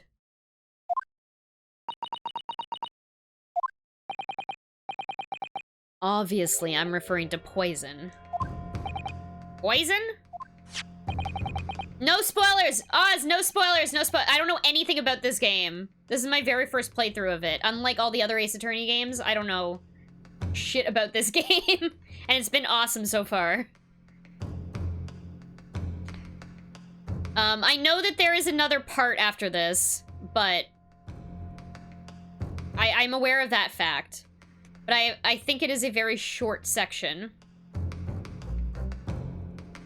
On the day of his death, we know that Dr. Wilson drank from this bottle of carbonated water. Could it be that there was poison inside? Oh my gosh, poison? Could it be that the professor actually died after taking a sip from his glass?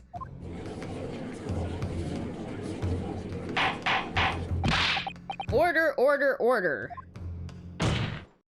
And on that day, who was sitting at the same table as the professor and was able to slip the poison into his drink?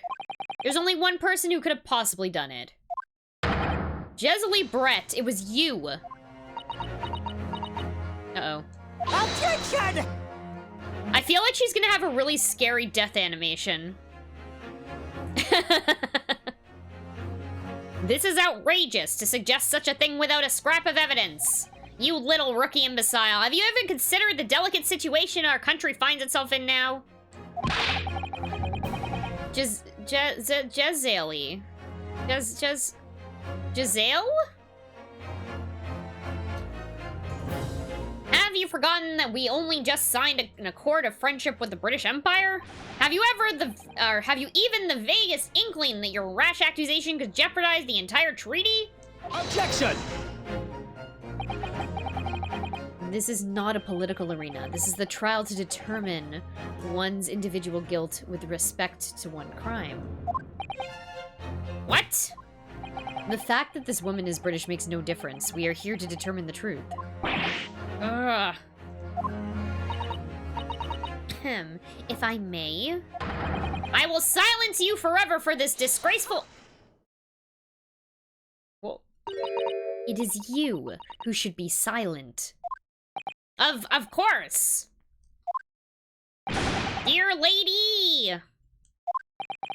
Where did that come from? She just snapped.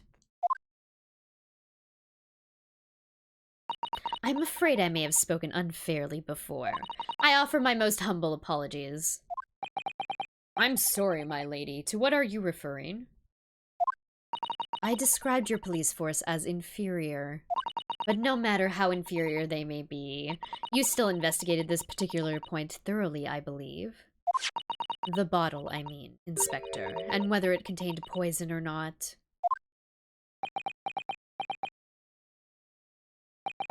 Of course. You did? Have you forgotten what my guiding principle is already?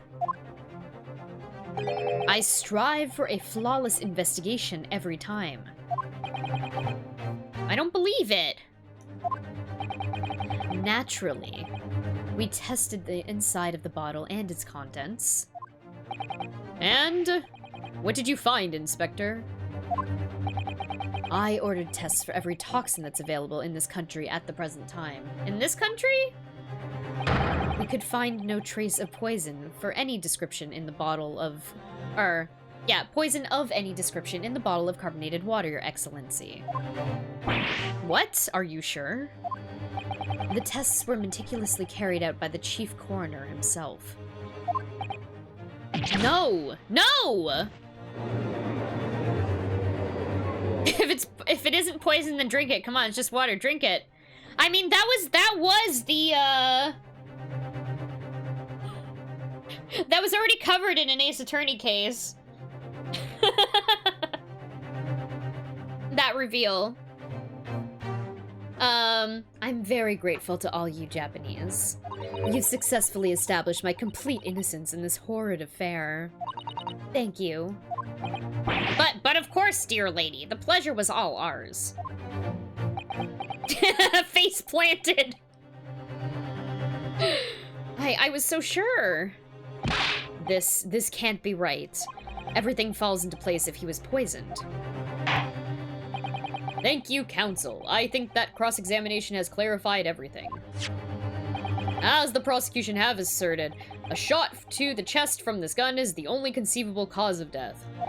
Furthermore, the accused, who by his own admission was holding this weapon, is the only possible culprit.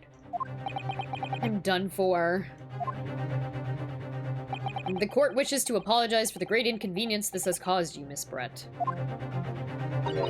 Oh no, I'm just glad the matter's resolved.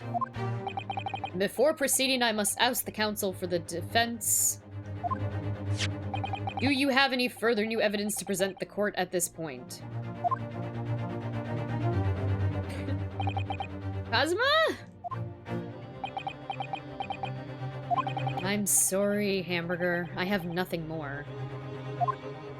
Well, if you'll excuse me now, I really must be leaving.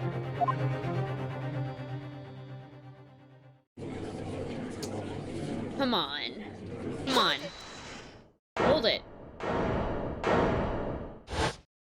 Oh, shit! Please, wait! Isn't that... What is the meaning of this? Forgive me for intruding on court proceedings, Your Excellency. Susato Mikotoba, judicial assistant to the defense. Mikotoba? In my darkest hour, with nowhere left to go, she appeared like a bolt of lightning. And in her hand, she carried a small package wrapped in a furoshiki cloth. Is this a to be continued? Okay, well, we're gonna continue it because we still have...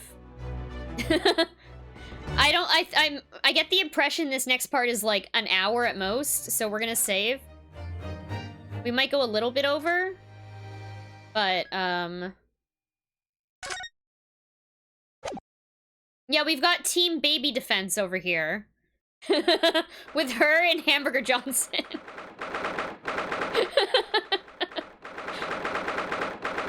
Supreme Court of Judicature, courtroom number 2. Yeah, she's the teacher's daughter, yeah.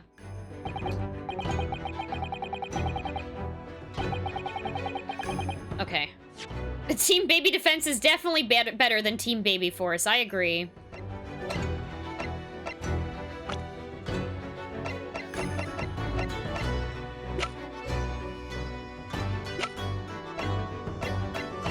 Her icon is so evil looking. I love it. Okay. It turns out fish wine isn't actually made from fish, yeah. Yeah, I guess. No poison in that poisson wine. Well, I understand you are the judicial assistant to the defense, but why this sudden ingress into my courtroom? Ha! A judicial... Am I saying this word correctly? Matador. Judicial. Judicial, oh my fucking god. Yep, that's the word judicial, okay. Ha! A judicial assistant, and a woman no less? The rules state that females are not permitted into this court of law other than to testify. Oh. Yes, I fully understand. I ask only for 5 minutes of time. I have some vital evidence that I must hand over to the defense. Ha! You're too late, little girl. This trial has already been concluded. 5 minutes. I will not allow a moment more. But, Your Excellency! I am most grateful.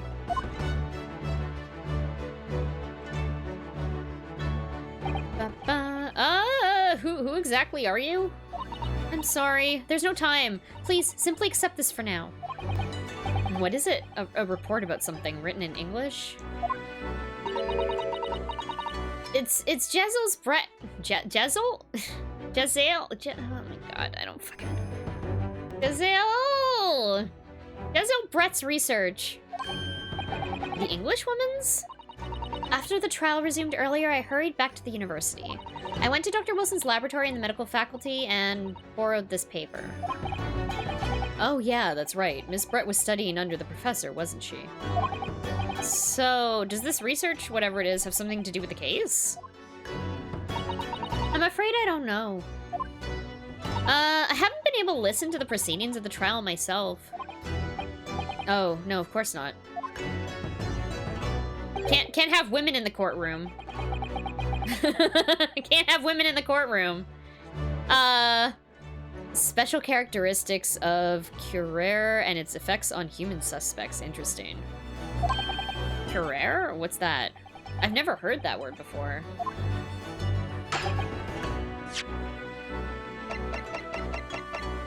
Oh, it's not in our inventory yet. Okay. Time's up! The prosecution demands the immediate removal of this female trespasser from the courtroom. There was too little time for me to read it in detail. I've summarized what I could on a note just inside the cover. If you think it could be valuable, please cast your eye over it. This is wonderful, thank you. Giselle's report has been entered into the court record, okay. Bye then, and good luck.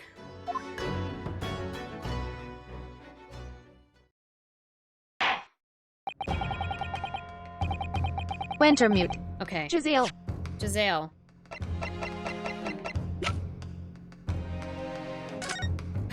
Poison made from the bark of certain trees in the jungles of South America. Okay, yeah, that's what I...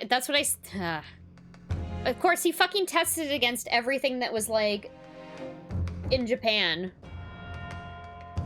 Hunters of this region have used it since ancient times to incapacitate their prey. Instant paralysis of the entire body and subsequent death, even in minute doses. The above-mentioned effects occur when the poison enters the body through a wound, such as inflicted by a blow dart pipe. Due to its ability to render the human body paralytic, it's believed that the toxin could have an application as an anesthetic. However, a solution for the respiratory arrest caused as a result of the full-body paralysis must be found first, or patients would die of suffocation. Oh, weird. This is exactly what we needed. You have had long enough, counsel. We cannot detain our English guest any longer. I ask the prosecution and defense now one last time. Does either side have any further evidence to present to the court? I presume not, but... The prosecution has made its case convincingly enough already. Nothing more to add, Your Excellency. Hamburger, we're out of options here. This really is our last chance. Yeah, I know. Your Excellency, the defense does have new evidence. That look. The unyielding stare of a true Japanese warrior. Well, Miss Brett? Yes, Your Excellency. If you wouldn't mind, perhaps you could grace us with your presence a little longer. It's a delightful invitation, but I'm afraid it's not so very long until tea time. I'll have to politely decline. Wintermute. Why did the judge have to ask when Sasato specifically said she had evidence? I don't know. Maybe she didn't actually have evidence. She is a woman after all.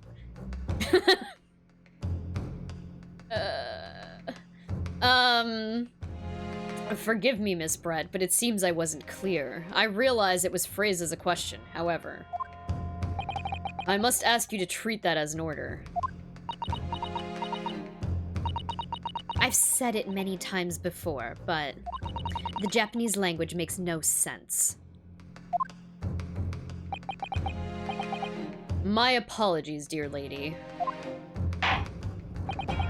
So, counsel.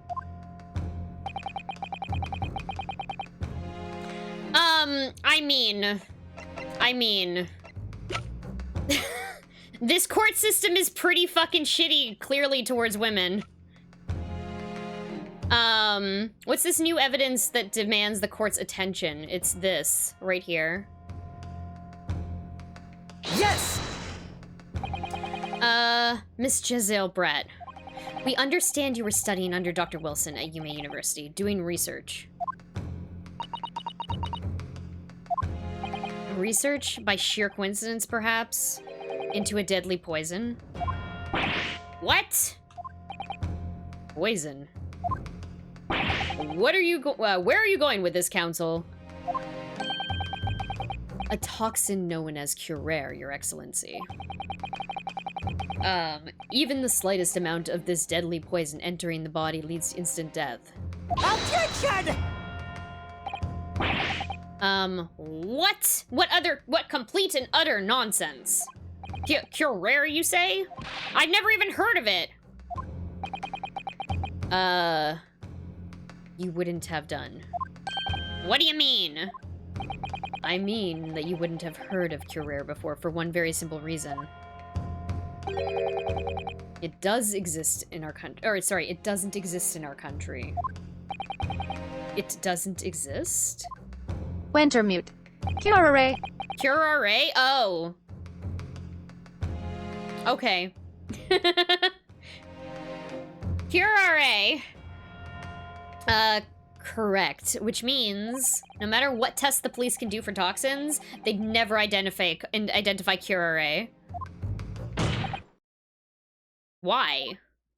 Because there is no test available that can identify the presence of this highly deadly poison. What? Order, order, order. Counsel, does this deadly poison truly exist?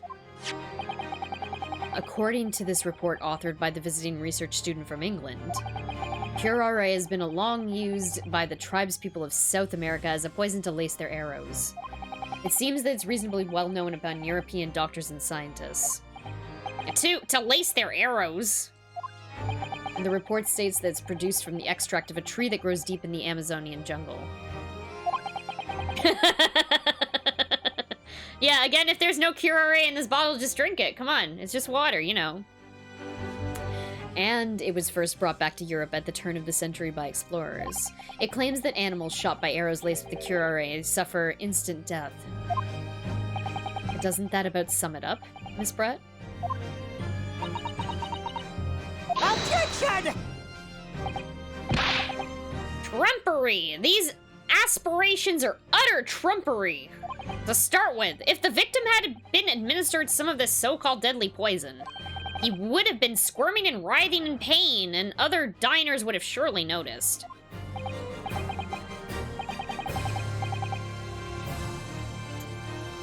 That's true. What do you say to that, Inspector?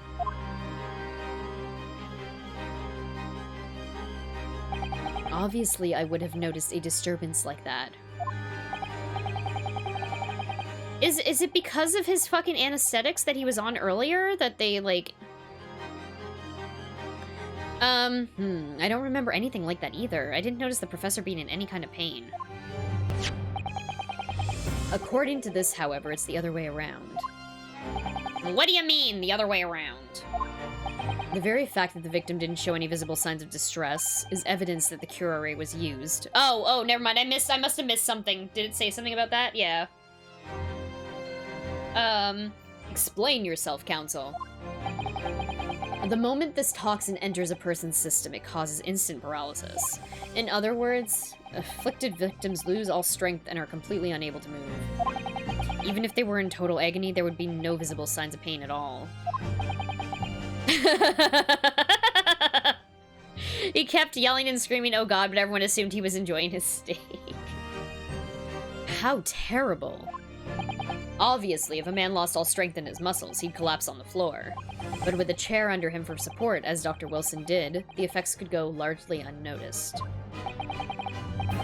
But I don't follow, Kazuma. That's just paralysis. I thought the poison caused instant death. The full explanation is extremely unpleasant. The poison causes immediate paralysis, as I said, leaving the victim unable to move. But after a short time, the paralysis is so severe, it causes the muscles that control respiration to fail. Respiration? In other words, the actual cause of death is suffocation. And all the while, the victim is conscious and aware, just unable to move. It's fucking terrible. That's hideous! To the observer, it would look almost as like the victim was slipping peacefully into an endless sleep. But for the victim himself, his final movements would be a living hell. That is the true nature of this deadly curare poison. Yeah, it's fucking dark as hell. I've heard this game gets very dark. And you're suggesting that this bottle, Council, actually contains this terrifying poison? Objection! This is all very convenient, isn't it? A hitherto unknown position. Unknown poison for which there is no means of testing? What a happy tale for the defense. If I may. All these facts. You think you're so clever, but you must be... It is you who must be taught. Of course. Dear lady! So, this is how you Japanese behave, is it? What? You steal another's honest hard work and then announce the results as if you discovered them. I'm appalled. What a loathsome act. Well, Miss Brett, the feeling is mutual. Whatever do you mean? Capitalizing on the unfortunate circumstances of an innocent man to frame him for a heinous crime? That really is a loathsome act. Wouldn't you agree? Objection! I wonder if that's hinting to her motivation. Yeah. But also, like, she's going on about us stealing her work, but, like... She fucking stole that from a... She fucking stole the poison from a fucking South American tribe. Like... Whatever. Anyway, okay. Enough of this. I, for one, refuse to accept it.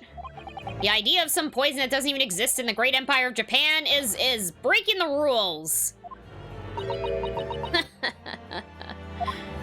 What's so funny? Oh, excuse me. Your Excellency. Yes, Miss Brett? May I borrow that bottle for a moment, please? Well, yes, I don't see, why not? Is she gonna fucking drink it? No, we need her fucking glass. We need to find her fucking glass. She's gonna drink it. And don't get too big for your boots, you insignificant little island boys. Sorry? To an Englishwoman such as myself, this whole affair is a farcical comedy. Your little police games and these foolish courtroom antics, it's laughable, really. But I'm getting bored of it all now. It's time for the games to end. Cheers!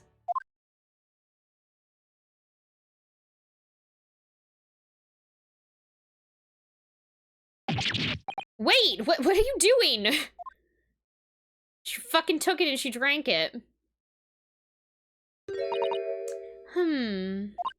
No sparkle left at all. How appropriate for this shabby affair.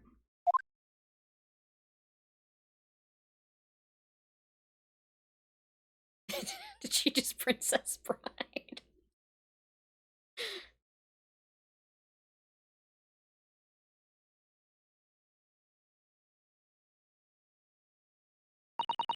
Goodness. Whatever is the matter? You all look quite stunned. She didn't put it in the bottle. She put it in his fucking glass! Come on! So, no curare. The bottle was clean. Is that what you're saying? You look quite incredulous, little boy. But of course, that's the simplest truth. Or simple truth, sorry. Thank you for presenting the findings of my research so concisely here in this grand venue. Most kind. Ugh. Thank you, waiter. Now then, Your Excellency. Yes, Miss Brett. I should like to be excused now, please. I think I've given more than enough of my time for the furtherance of friendship between our countries. Yes, dear lady, we are most gratified with all the assistance you have given.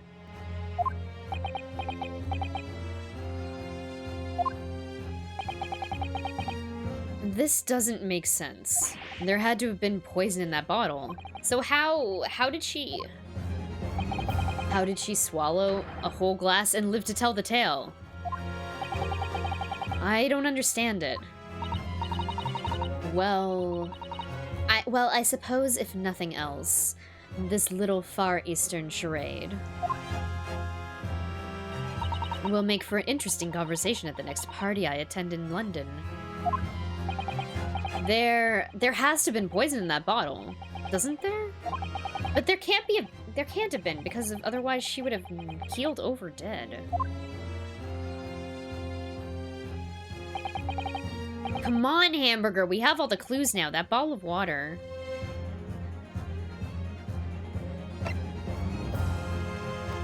Like, unless she has a fucking antidote. Hold on.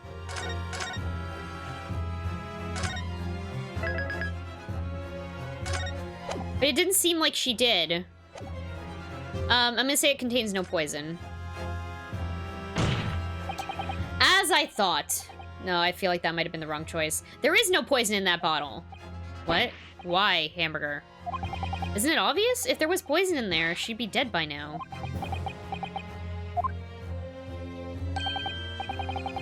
Oops. Oops, that was the wrong choice. Okay, fine! Sometimes your unadulterated naivety really astounds me. But sometimes it's in need of a good staining. Until it's as dark as your uniform in the ways of the world. Oh, is that what this color is supposed to represent?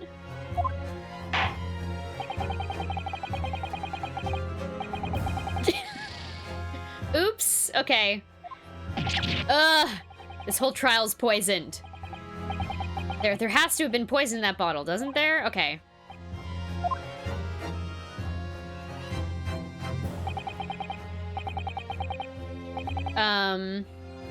Sure, contains poison. The culprit did put curare poison into Dr. Wilson's carbonated water. The defense refuses to change its position. You're serious? Dude, come on! Fool, are you blind? There is no possible way that bottle could contain poison. I mean, we just saw Miss Brett drinking the water from it? That's right. Which rather complicates your argument, I think. No, I did lose a point. I did lose a point for that. And I believe that complication can be explained. How exactly? I need to think through all the things that don't quite add up here, one by one. I'm sure the answer's in the evidence we have in the court record somewhere. It has to be. Very well, if the defense truly intends to assert this claim, then I must ask for you to support the assertion with evidence. What explains how the victim was able to consume this supposed poison water unscathed?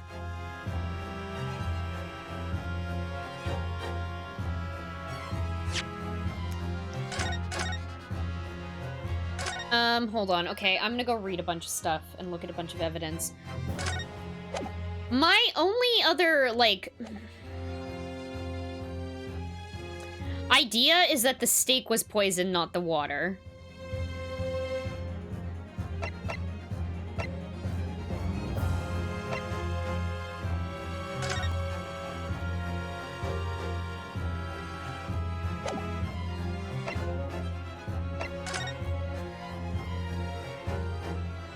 Or the glass was poisoned. Which is why she took it. Maybe the cow was poisoned. Yeah, right?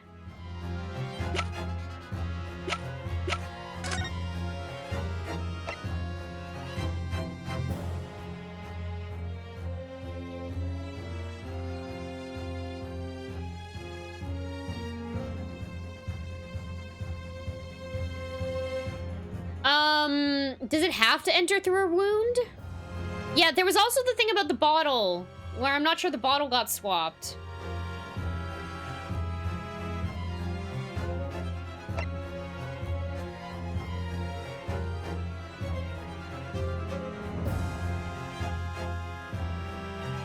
I don't know what to present. Like, it could be one, it could have been on the glass.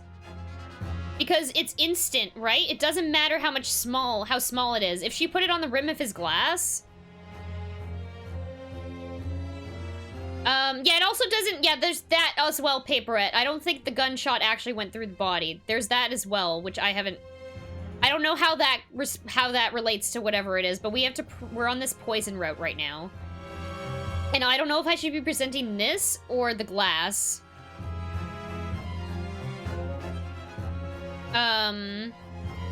Secret fake blow dart gun. Yeah, no.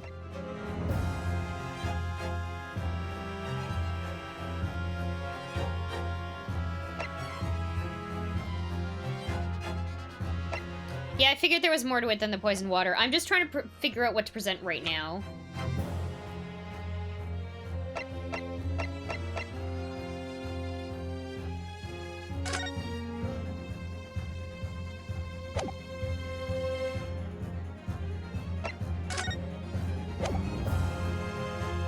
But water. Like, there's also that. There's also the fact that he fucking shouldn't have eaten anything and he ate a fucking steak.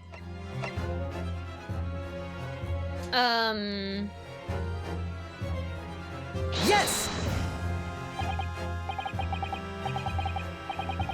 No, I think I fucked that up. That was not the right thing.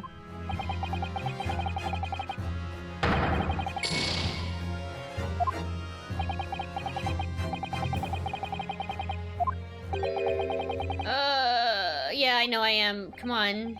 Yeah, I'll find an answer. Good thing I saved. Yep.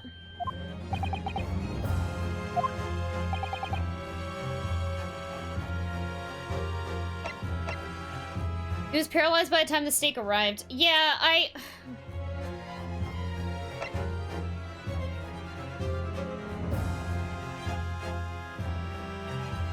See, that's why I was wondering if him burning his hand on the steak plate was the route of entry. If he was paralyzed before the steak arrived, he couldn't burn himself on the plate. Yeah, I guess so, right? I presented the handbag because I was thinking of the glass, because it would have been, they had the water before they had the steak, right?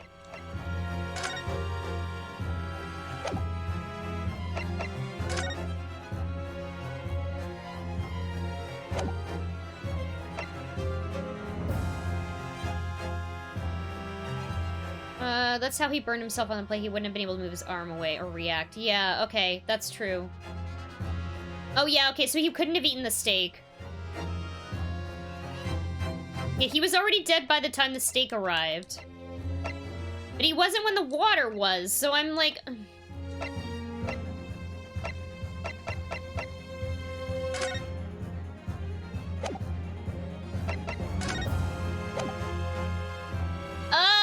I don't know, I'm just gonna end up presenting. Should I do this? No, okay, so no, we're trying to explain how the witness was able to consume this supposedly poisoned water unscathed. What did I present incorrectly? I presented this photo of the handbag. I'm thinking he would have been slumped over before the steak got there.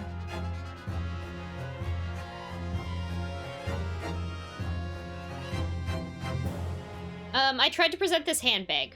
And it was it was not the right thing. Yeah, I was thinking, yeah, is it the report? I think I'm thinking too far ahead. I'm gonna present the report. Yes. Okay. The answer, oh, sorry, you know what? I should have taken a break. Fuck. Oh, well, okay. The answer to this riddle is right here in Miss Brett's own research paper. That's not a valid explanation. No? After all... We don't speak English. That report is utter gibberish. This impudent young scoundrel is trying to ridicule the court, Your Excellency. I'm not trying to ridicule anyone, honest. I'm just reading Suzato-san's notes. I concur. This report is too extensive to be considered in its entirety by the court. Fuck off! Okay. You will direct us to the pertinent section, Counsel. Which section of the report reveals the alleged answer to this riddle? The special characteristic. Hold on, I have to look at this again.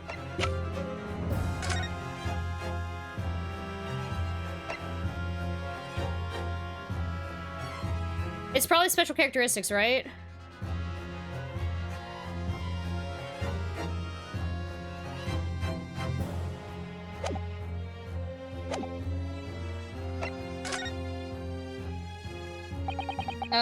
We've been hearing a lot about this curare poison. And it's left me curious about something. Oh, Counsel? Well, it sounds as though indigenous hunters have been using this poison for years and years, to lace the heads of the arrows that they shoot at whatever prey they're hunting. So we've been led to believe, yes. And the point of hunting is to catch prey to eat. Get to the point, please! But if they were to use these laced arrows, doesn't that mean there would be traces of poison left in the prey the hunters were going to eat? Yes, good point. So surely the hunters wouldn't want to eat their prey, would they? Because then they'd be eating poison. Good gracious, Counsel. No, that would be madness. But I actually found the answer to that conundrum in this research paper here. Under special characteristics, as it says this. The poison starts to work after entering the body through a wound. Through a wound, you say? I see. That makes sense. Yes. The mention of that particular detail seemed a little strange to me, though. Yeah, I was thinking this before, too, when I was talking through this. He just had dental surgery. But it all makes sense when you interpret what's written like this. When curare enters the body through an open wound, it has terrifying poisonous effects. However, when it enters the body via the mouth, it has no poisonous effects whatsoever. What? Miss Brett, you authored this research. You knew curare's special characteristics. And you knew that you could make a spectacle of drinking that water without any danger to yourself. You meddling little rapscallion! Holy shit, we got the fucking swan did some shit. Is that a real swan? Well, Hamburger, as it turns out. You're an even better lawyer than I thought you'd be. Really? Me? A lawyer? Hamburger Johnson? Oh, all this poison talk is fascinating, I'm sure. But I fail to see how it possibly... Swan's fucking angry. So the ill-bred little puppy has a new toy to play with, some facts he read in a book. But I'm afraid knowledge doesn't suit you, little boy. It only makes you look silly. What are you trying to say? Your schoolboyishness logic has a fatal flaw. Schoolboyish? He's baby. Flaw? As even your brain has managed to deduce, curare is safe to ingest. It seems likely that its effects are neutralized by the acidic nature of the gastric succus. Succus? The succus? Oh, yeah, well, of course. Gastric suckers? What are they? So if this lethal poison is completely harmless when drunk, the professor wouldn't have died when he swallowed it, would he? Bad succus. Yeah. That's right. Good gracious. Yeah, he had dental surgery, though! Come on! That's basic science. Science that even a schoolboy should be able to understand, no?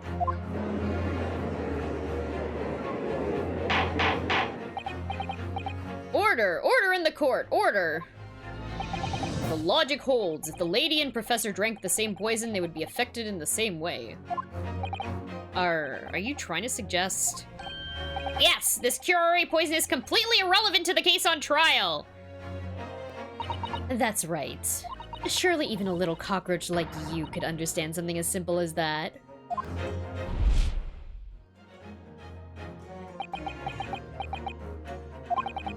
What is this welling up inside me? I've never felt like this before. It's a sort of conviction to break down all the discrepancies. So it's intense, almost rage-like. And more than anything else, it's an animalistic desire to take down my prey! Objection!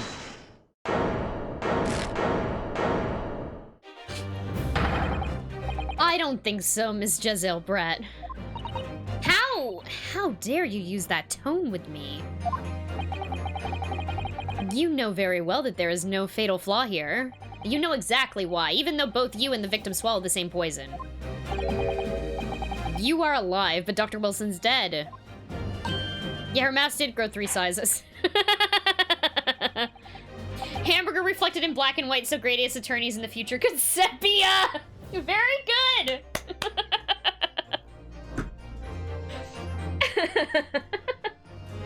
Yes. Yes. Thank you for that, Indy.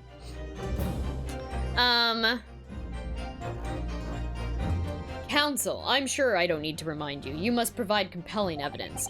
As we now know, the poison is completely harmless when ingested. Why would Dr. Wilson alone have been killed by the curare? Because he fucking went for dental surgery! Take that! What was that voice? He aged like 10 years when he said that.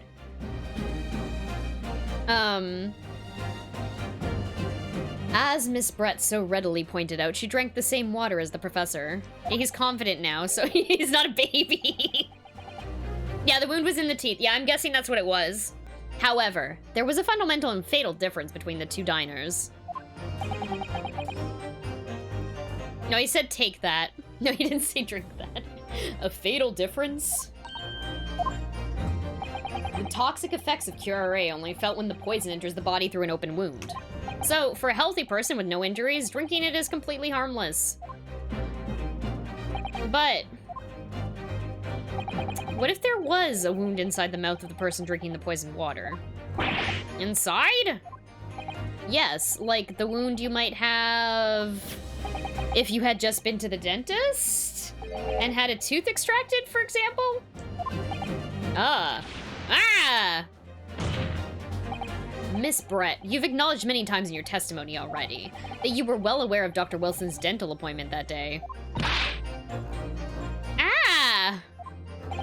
So that's it. You used that knowledge to orchestrate this.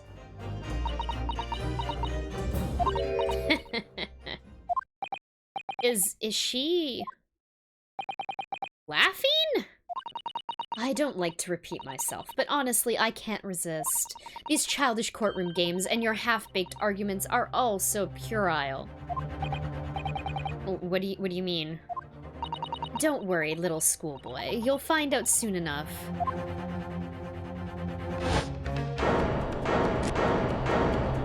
Did she just fucking take off? No, what are you doing? What are you doing?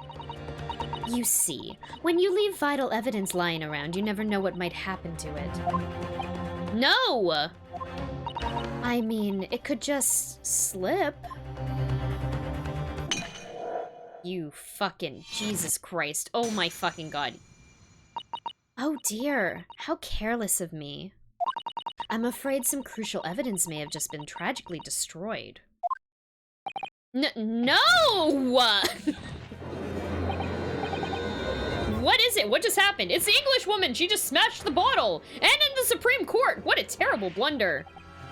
Officer, what are you waiting for? Collect up as much of the water from that broken bottle as... Collect up as much of the water from that broken bottle as possible, at once! You're wasting your time. This delightful carpet under my feet here was a gift from the British Empire. I assure you, it will soak up the water beautifully. You have neither the technology nor the presence of mind to recover it. Cut her hand open and rub it in it. How could you? You won't get away with this. You can thump the bench and shout as much as you'd like, little boy. But I'm afraid we'll never know now, will we? If there really was poison in the bottle or not. You.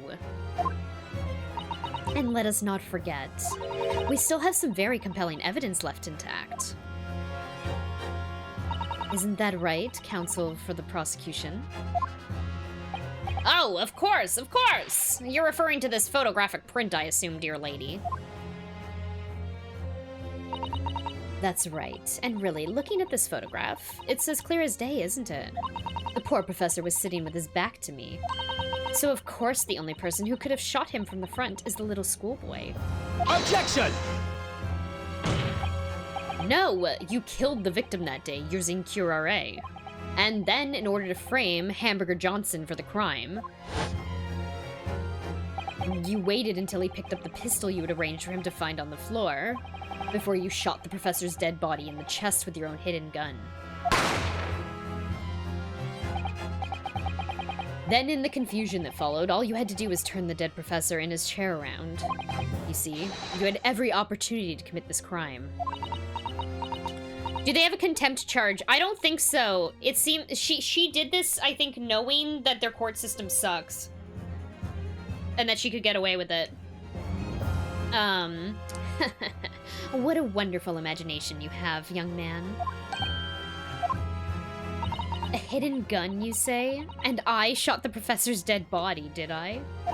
Well, I'm terribly sorry, but you don't have a shred of evidence. Exactly! And as you have nothing to support your wild claims, the prosecution's stance remains unchanged. The victim, Dr. John H. Wilson, was killed by a gunshot to the chest. Delivered in cold blood by the accused, Hamburger Johnson.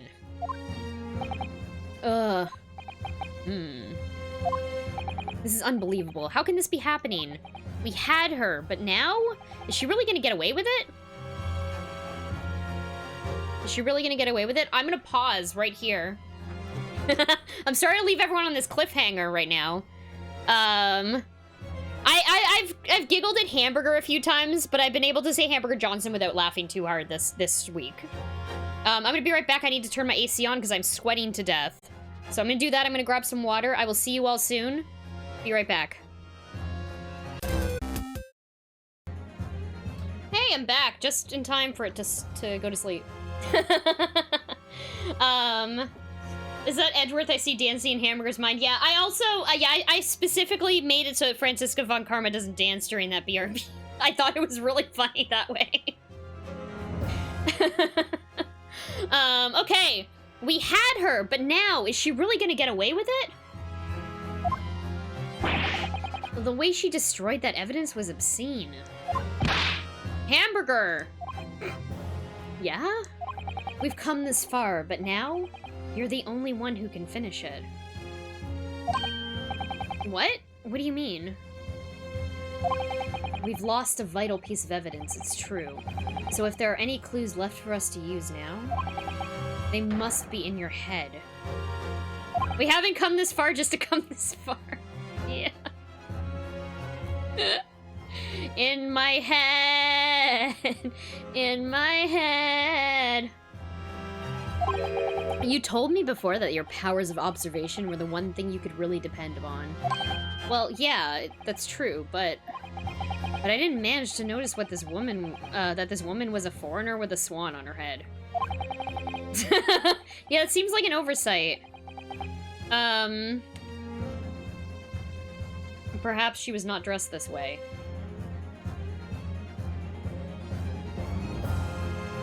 Hamburg, Hamburg, Hamburg, burg, burg.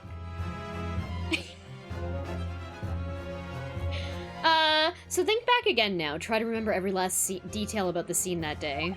Everything you saw, everything you felt, every color, every smell. What I saw, what I felt. Every color. It's beef! Oh shit. Oh shit. Amber gets the color of your energy. He saw blood. Is Kazuma right? Somewhere in the vibrant memory of the same scene in my head. Could there be another clue to expose the identity of Dr. Wilson's killer? Yeah, there's a clue. There's blood right there. Actually, Kazuma, I think I might have something. Thinking back over everything I saw, I think I might have uncovered another clue. Is that just the waiter? Is that the waiter's blood?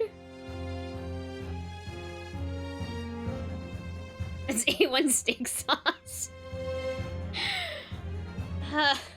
You always have something up your sleeve, don't you, Hamburger? Come on, then. Let's wipe the smug smile off that English woman's face with some evidence. Unless there's... Okay, I don't know where they're going with it. Hold on. All right, I can't wait. It's been niggling me for a while that something feels amiss in my memories of that day. Whatever it is, it could be the key to arriving at the truth about all this. It's here somewhere. The clue that shows who Dr. Wilson's real killer must have been is... Hello? You see this entire thing of blood right here? Take that! Can you even see that in the other... Hold on. Can you see that in the court record? Did he wipe it down? Okay. Inspector Hosonaga, answer me this. Yes? What is it? He's still miles away. Probably thinking about that bottle being smashed.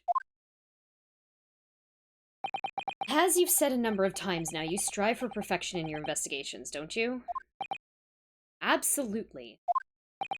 I wonder, therefore, if perhaps you took anything else from the scene of the crime. Like, for instance, a plate of steak that you took to the victim's table that day? Objection! And to be fair, it would be very upsetting to have the evidence... Oh. Hold on. Hold on. I thought I was safe to read something. Hold on, let me... Wait a minute, where are you going with this? Okay, shut up! Where are you going with this, little boy? It's just a memory that's been troubling me. Wait, it's probably... Okay, never mind. I was gonna say it's the waiter's blood, but he can probably... Sorry, the waiter/cop. If that blood spilled out of, John H. Wilson's... Is that his name? Mouth? Then they could probably identify from that, right? Anyway, okay. What memory? I saw the scene shown in this photographic print with my own eyes that day. And I saw that on the wooden base of the plate that the steak was served on was a spattering of blood. What? Oh, really? And what of it? Obviously that must have happened when you shot the professor. No, that can't be the case. Take a good look at the photograph and the relative position of everything there. The plate of steak is almost directly behind the victim. If I'm supposed to have shot Dr. Wilson in the chest from the front, there's no way that blood from the victim could have ended up directly behind him. Ah! Yes. For blood to have made it onto the plate, it implies the plate was between the victim and the shooter. Which means the shooter must have been sitting opposite with the professor, as you were. Jezeel Brett. I beg your pardon? Objection! This is beyond ridiculous. Fabricated nonsense. Is the court seriously expected to believe something the accused has apparently just remembered seeing? Hold it!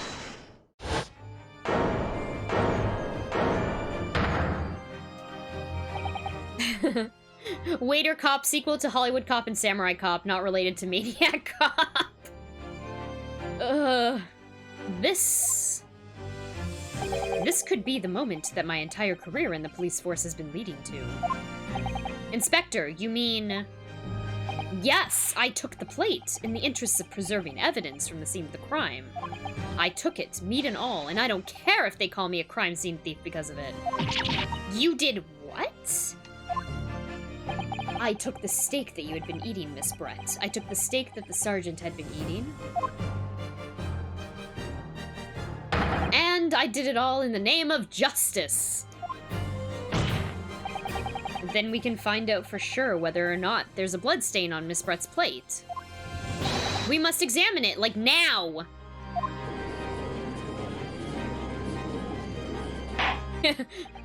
Blood's definitely not something that leaked from my body onto this plate, Inspector. The court wishes to examine the plate from the victim's table immediately. Yes, sir!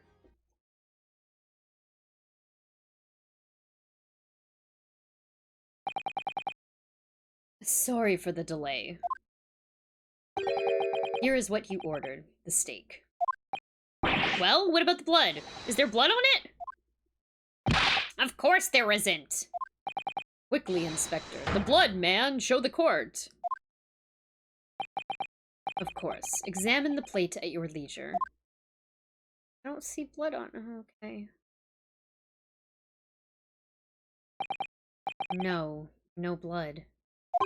No blood anywhere. But no. That's impossible! I know I saw it. I'm sure of it. It was right there on the table behind the professor. There was blood on the side of the plate.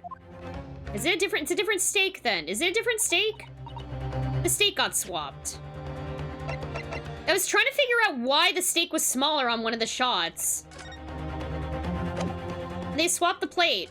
They swapped this plate out for the other dude's plate.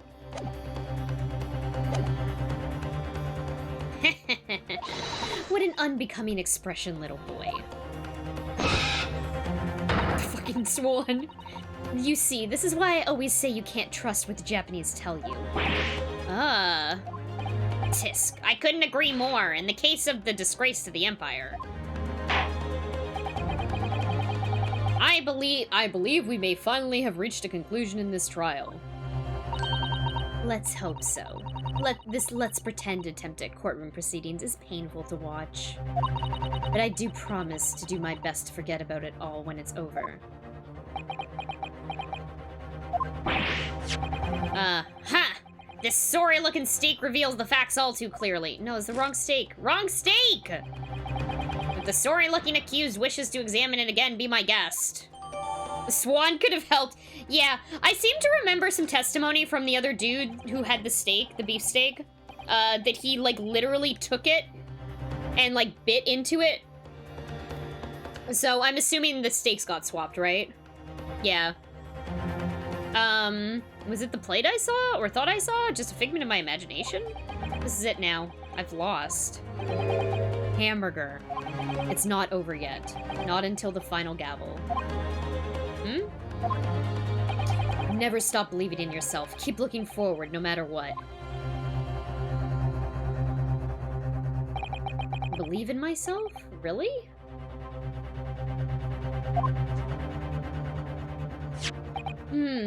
Maybe I should at least examine the evidence for myself. Okay. Do we have it? We do.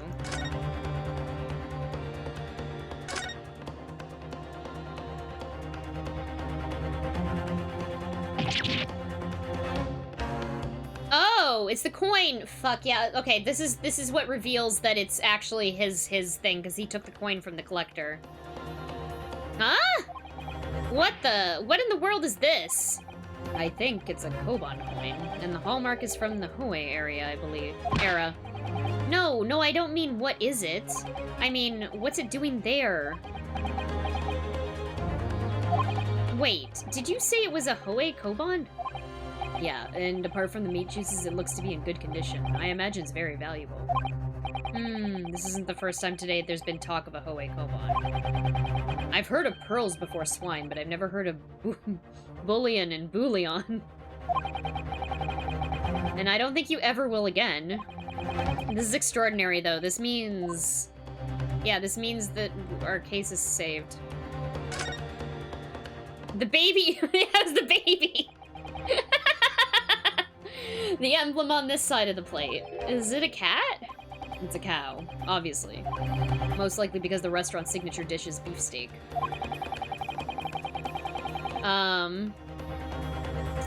It seems a lot of different restaurants have their own unique tableware. So this is the symbol of Le Carnaval, is it?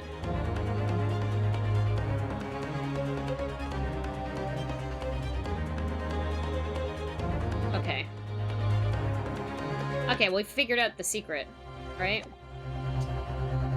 As the evidence requested by the defense has not been shown to be problematic in any way, I presume any further examination of evidence in this trial will be unnecessary. Does the defense have any objection? Yes, I fucking do! That bloodstain was gonna clinch the trial for me. Can this plate of steak reveal any other clues at all? Yes, there's another clue. Your Excellency, please, wait! This plate of beef is hiding another clue. Another clue that will reveal the shocking truth. Objection! The only thing that's shocking here is your unhealthy fascination with beefsteak. Your Excellency, I think I've made myself clear, haven't I? I will not be able to turn a blind eye to any more unnecessary procrastination in this trial. I'm sorry, Miss Brett, but we must ensure a thorough examination of the evidence. I will not give a ruling until I'm completely satisfied that all reasonable doubt has been dispelled. I see. As a newly affirmed ally of my country, that's still your position, is it? Thank you, Your Excellency. Now that he says objections more confident, you notice he doesn't look behind himself when he slams his desk. Yeah, he's looking a lot less nervous about being up there, which is nice. I hope we still get the cute reactions, though. The baby reactions. Thank you, Your Excellency. Counsel for the defense, you will now clearly show the court to what you are alluding. Where precisely on this plate of beefsteak is the new clue to be found? Right here, bitch.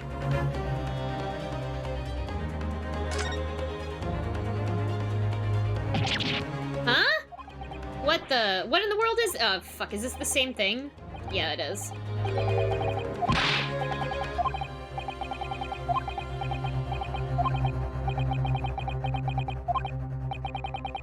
It should have detected that I already did this and then skipped it automatically.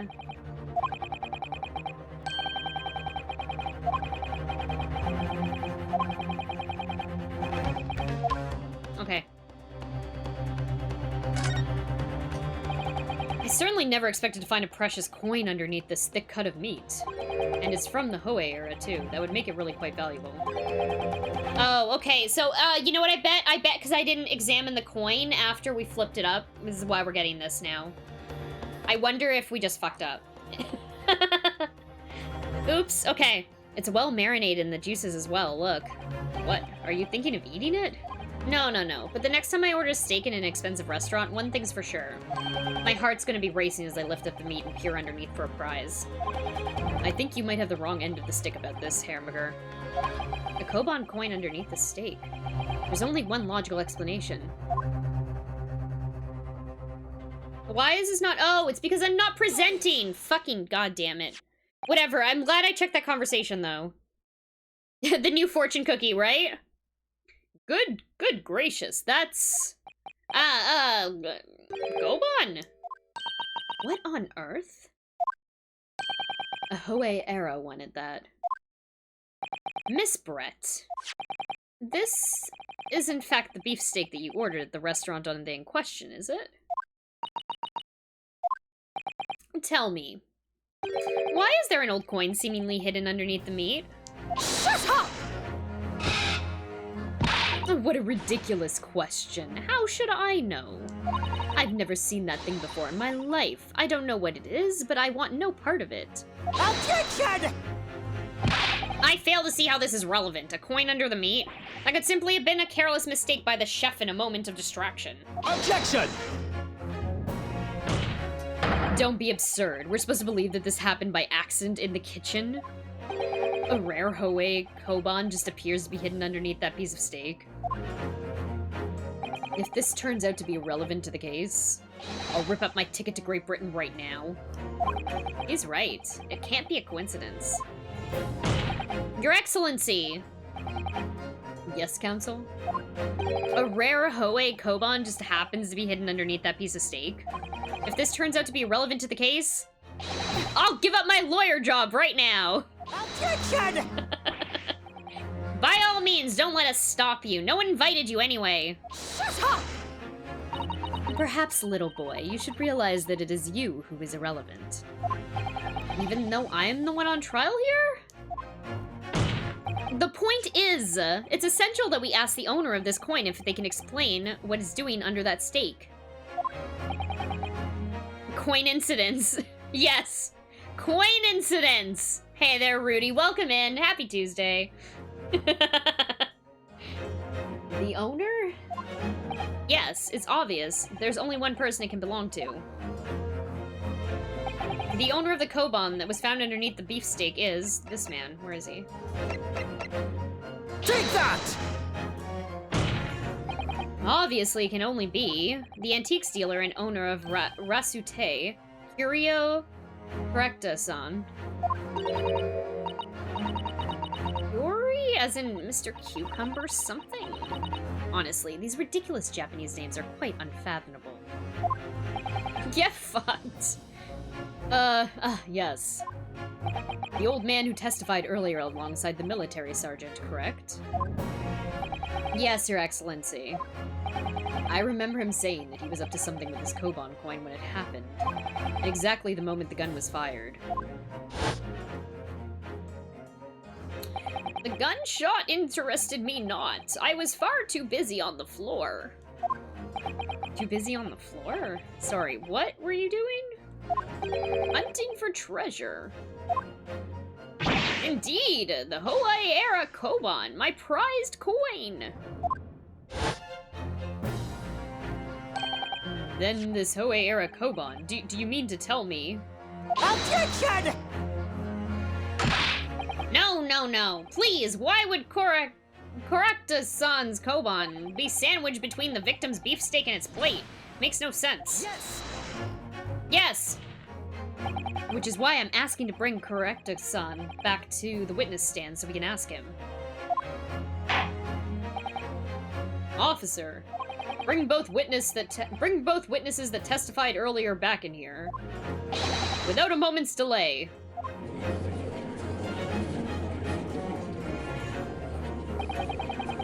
I can't believe we've come back around to that pair again. But I have a hunch, a strong hunch, that if we chase down the real significance of this Koban, we'll find out that it's a key element in the case.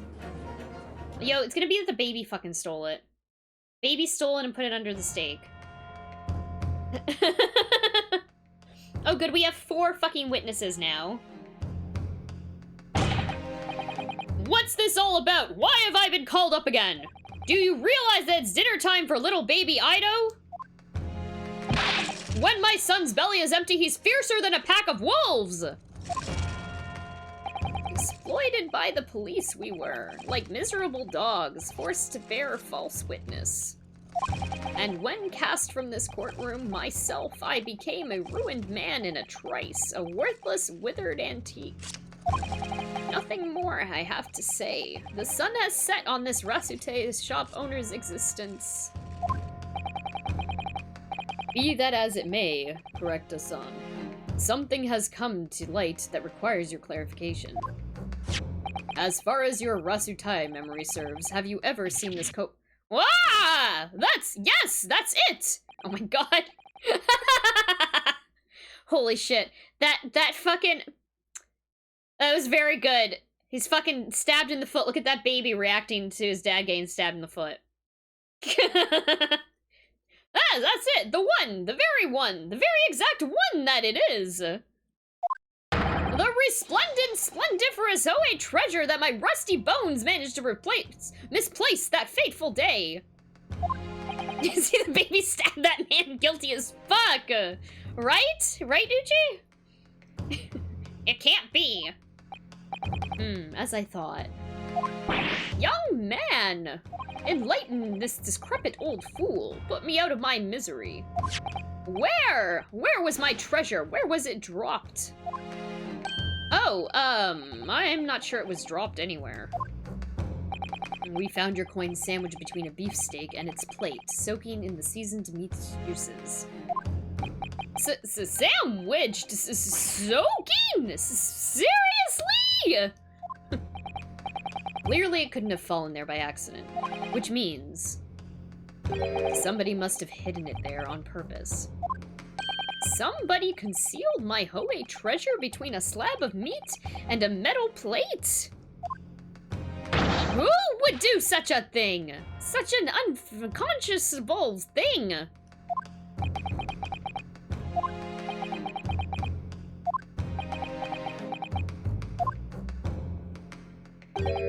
Excuse me. Could I say something? Yes, of course. Proceed, Inspector Hosonaga. I mentioned this earlier on in the trial, but I was working undercover in the restaurant in order to investigate another case. Ah, yes, that's right. The secret undercover operation. Le Carnival is a high-class Western cuisine restaurant. It attracts wealthy diners, including many foreigners.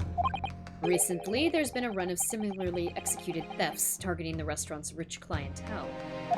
A number of such incidents have been reported to the police bureau. Wicked crimes indeed.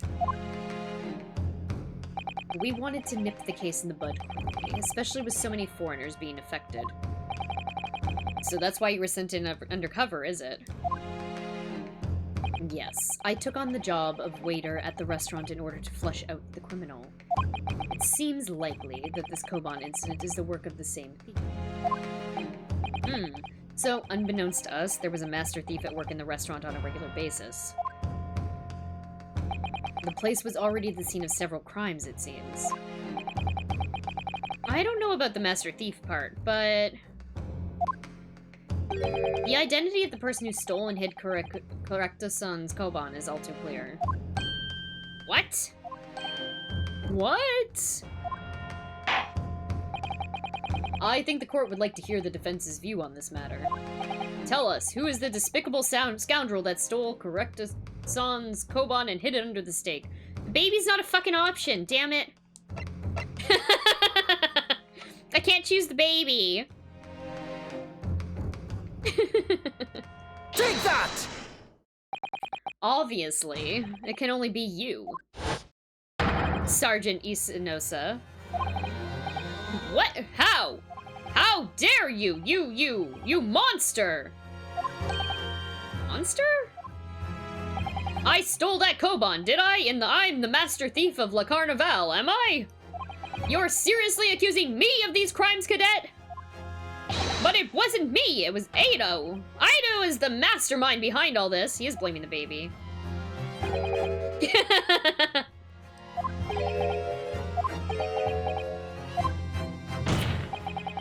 You would push the blame for your crimes onto your own son, an innocent little baby?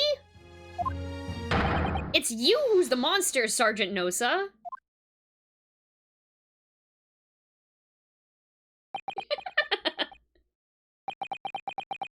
Ah!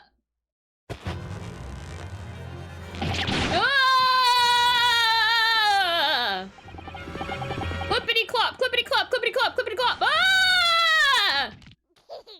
Is it actually? Is the? Oh my god.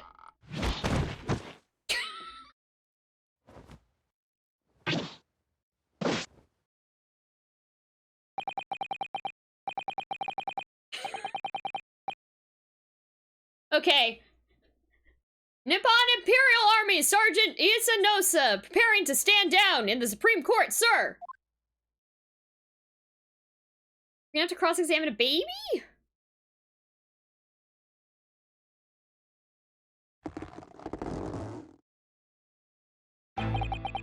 Do any of you know of the extraordinary low wages the Nippon Imperial Army pays those it expects to keep our country safe?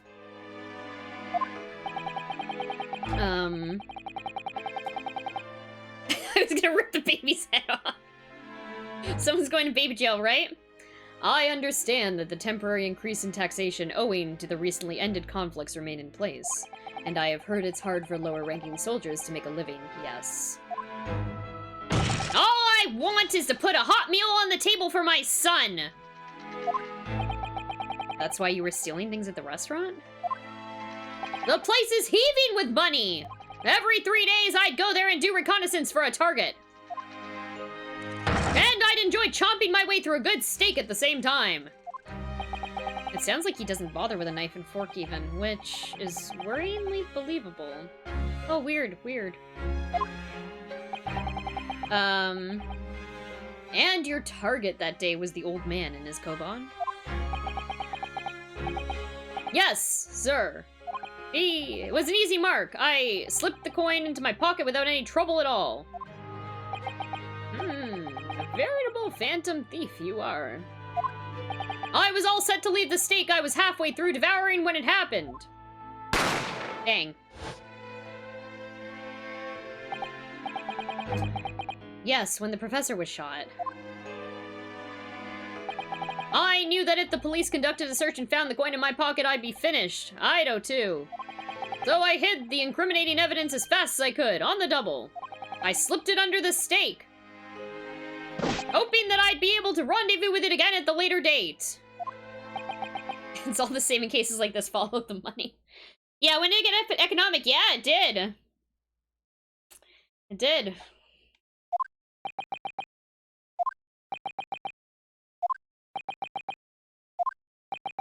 I'm pretty sure a common theme in this game is the government and police suck. So it makes sense. It makes sense for that to be in there. This is ridiculous. Perhaps you could carry on with this absurd prattling in your own time. Well, Miss Brett. Oh, of course, dear lady, of course. How rude of us. I'm quite sure there's no need to detain you any longer at all. May the esteemed gentlewoman please be excused, Your Excellency. Indeed. The theft of the koban was clearly perpetrated by this baby-saddled sergeant. It would certainly appear to be unrelated to Dr. Wilson's murder. What? Of course it is. Hiding a coin under a lump of meat? The sheer nonsense of such an idea astounds me. Nonsense, is it? Well, oof. And for picking up your steak and biting into it without using a knife and fork. It's beyond nonsense. It's pure madness. Very well. Now that all questions concerning this witness's testimony have been answered, I'm very glad she said that, by the way. I see no further justification for detaining her. Miss Brett, you are free to leave. Thank you, Your Excellency. Good luck, everyone. Get the fuck back here. And good day. Don't fucking leave the court. Hey! Hamburger, what's the matter with you? This is no time for daydreaming. Oh no, it's just... Something about Ms. Brett's parting words there got me thinking. I can't quite work out what exactly, but something she said jarred with me. I feel like there was a contradiction in there somewhere. Something didn't quite add up. Hey there, Rad! Welcome in! Hello, happy Tuesday. Hope you're doing well. If that's the case, don't just stand there thinking, make your voice heard. Sorry? You can think later, but if you don't call out now, it'll be too late. The trial will be over. Hold it! Hold it! Wait! Miss Brett. What is it now? I'm afraid, just one last time. There's something I'd like to ask you. I'd like you to explain the contradiction in your parting words from just a few moments ago. What are you talking about? What contradiction? Objection! What new student nonsense is this? Well, what parting words are you talking about, Hamburger? We got some very slight sepia. Hiding a coin under a lump of meat? The sheer nonsense of such an idea astounds me. And as for picking up your steak and biting into it without using a knife and fork, it's beyond nonsense. It's pure madness. Did he just invent the hold it? No, I don't think so. I'm pretty sure that Ouchie said something earlier as well. The prosecution. Yes, I'm right. What she said there exposed an undeniable contradiction. He did invent the yes, though. I'm gonna need to see evidence, counsel. If Miss Brett's words truly are contradictory. Yes. Yes. Where's the evidence to prove it?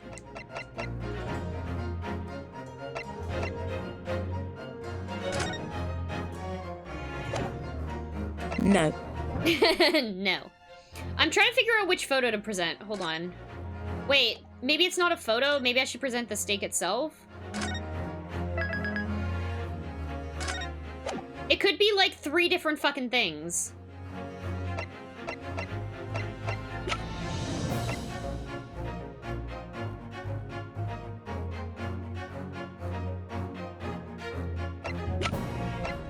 Yeah, there are 2 different steaks. Should I guess I should probably present... That one's covered, though. Radinix_. It's only your life at stake here. Yeah. I don't know if it wants me to show the photograph of the other steak, or if it wants me to show, this steak to prove that... Because you can't see bite marks on the other one.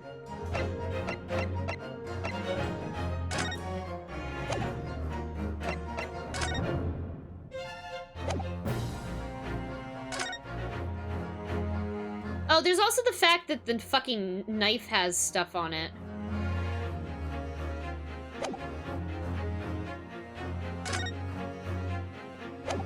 Okay, I don't know what fucking thing to present.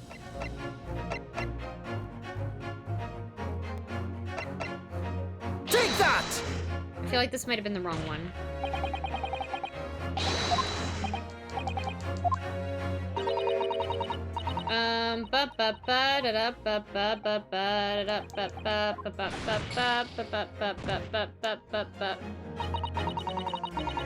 Okay, I'm gonna say that I have to present the actual steak.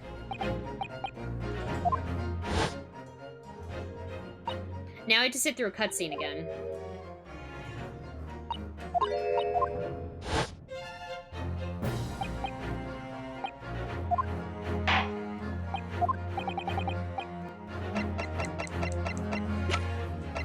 Take that!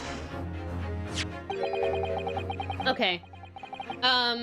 The steak that Miss Brett had been eating before the professor was killed. Yes, go on. More accurately, Your Excellency. I like forks. I like knives, too, but... The steak that was on the victim's table just before the professor was killed. Now you're just splitting hairs. Not true. Doesn't something about the steak strike you as very unnatural? Unnatural? What on earth do you mean? It's extremely obvious. I'm talking about the shape of the edge where it's been eaten. I see you've noticed it too, Miss Brett. Noticed what exactly, Counsel? Just a few moments ago, Miss Brett claimed no Englishman could ever contemplate picking up a steak and biting into it without using a knife and fork. Of course she did. She's a refined English gentlewoman herself. Then take a good look at this steak, in particular the edge where it's been eaten. As you can see, there are clearly defined barbaric teeth marks there. Ah! Oh. Ah! It looks like Miss Brett has realized something. So, if the witness, as she claims, wouldn't contemplate eating anything without using a knife and fork, there shouldn't be teeth marks in the steak at all. Objection! But, what is your actual point? Perhaps the delightful Miss Brett was ravenously hungry and couldn't help her. No, she would never admit to that. Oh, whatever you say, dear lady. As I said, I really must be leaving now. Afternoon tea with the Minister of Justice cannot possibly wait any longer. Of course, of course. This will be all over in the blink of an eye. Rest assured, I'm about to put this rookie in its place. I've heard enough. You irritating little speckled samurai relic. Of course. Dear lady! Why do we have to go through this whole song and dance about biting to prove this is the wrong plate when the coin should have been enough to prove it was the wrong plate? Yeah, I'm also wondering that too, but... especially after he admitted to doing it, right? What's the matter, Miss Brett? Have we ruffled your feathers? Clearly, the witness knows what this means. She's realized the catastrophic implications of these teeth marks in the steak have for her. Hamburger, do you know where you're going with this? Yes. Now, at last, it's all coming together. The mysterious teeth marks in a steak that had allegedly been eaten with cutlery. The reason why the bloodstain I saw somehow seems to have disappeared. And most importantly, the evidence that proves once and for all who shot Dr. Wilson that day. I accept that these teeth marks in the steak are a little unnatural, as you put it, counsel. But what exactly are you suggesting that tells us? Everything, Your Excellency.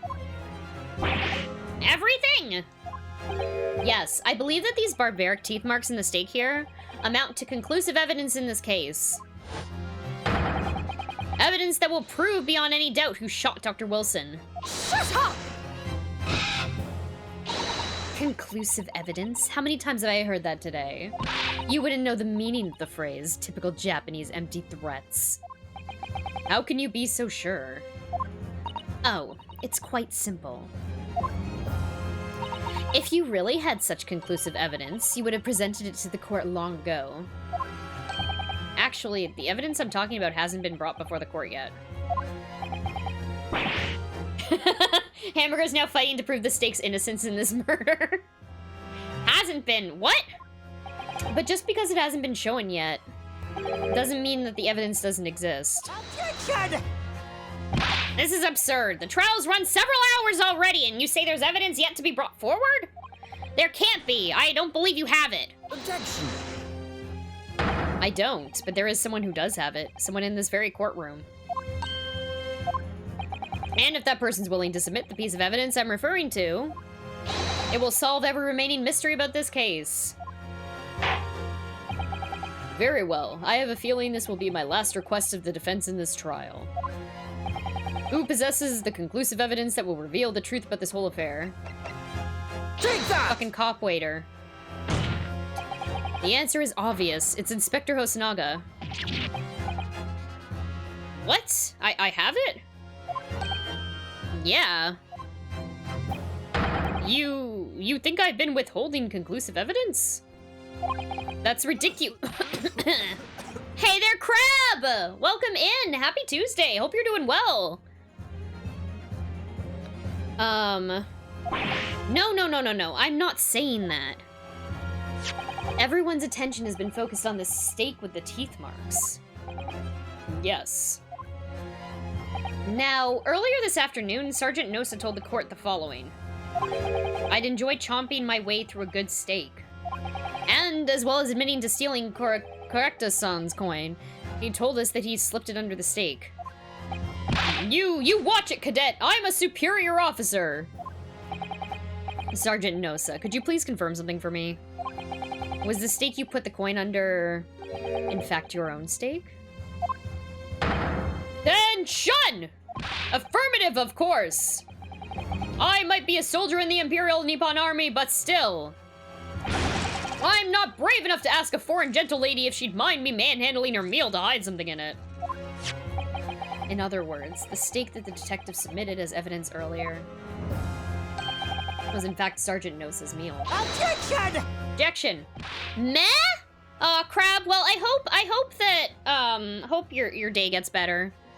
Are these anything like Phoenix Wright? Yes, so this is the game that just came out, the Great Ace Attorney.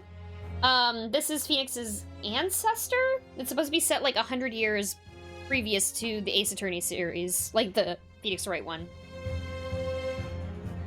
So yes, it's pretty good. It's pretty good so far. This is still the tutorial case. It's been 2 streams of the tutorial case. But that makes no sense. The plate was taken from the victim's table. Objection. Yet the gentlewoman doesn't take bites out of her steak, nor did she have any opportunity to steal the coin. Yeah, this just came out. It's called the Great Ace Attorney Chronicles. I think it's out on Steam and on Switch. Of course I didn't steal it. To even suggest such a thing would be an affront to the entire British Empire. Well then, how do you explain this paradox? Exactly. Surely you're not going to suggest that the sergeant switched the 2 steaks over. Not the sergeant.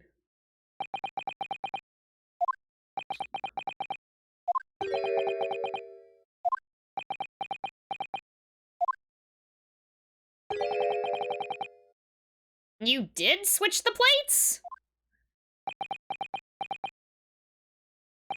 Well, after it happened, Bang. When I saw the civilian had been murdered right in front of my eyes like that, I panicked. As I said, I immediately lifted my steak and hit the coin underneath it. But then, the waiter announced he was an undercover policeman. I thought I'd had it. If he decided to investigate my slab of meat, that'd be it! I'd be getting my marching orders.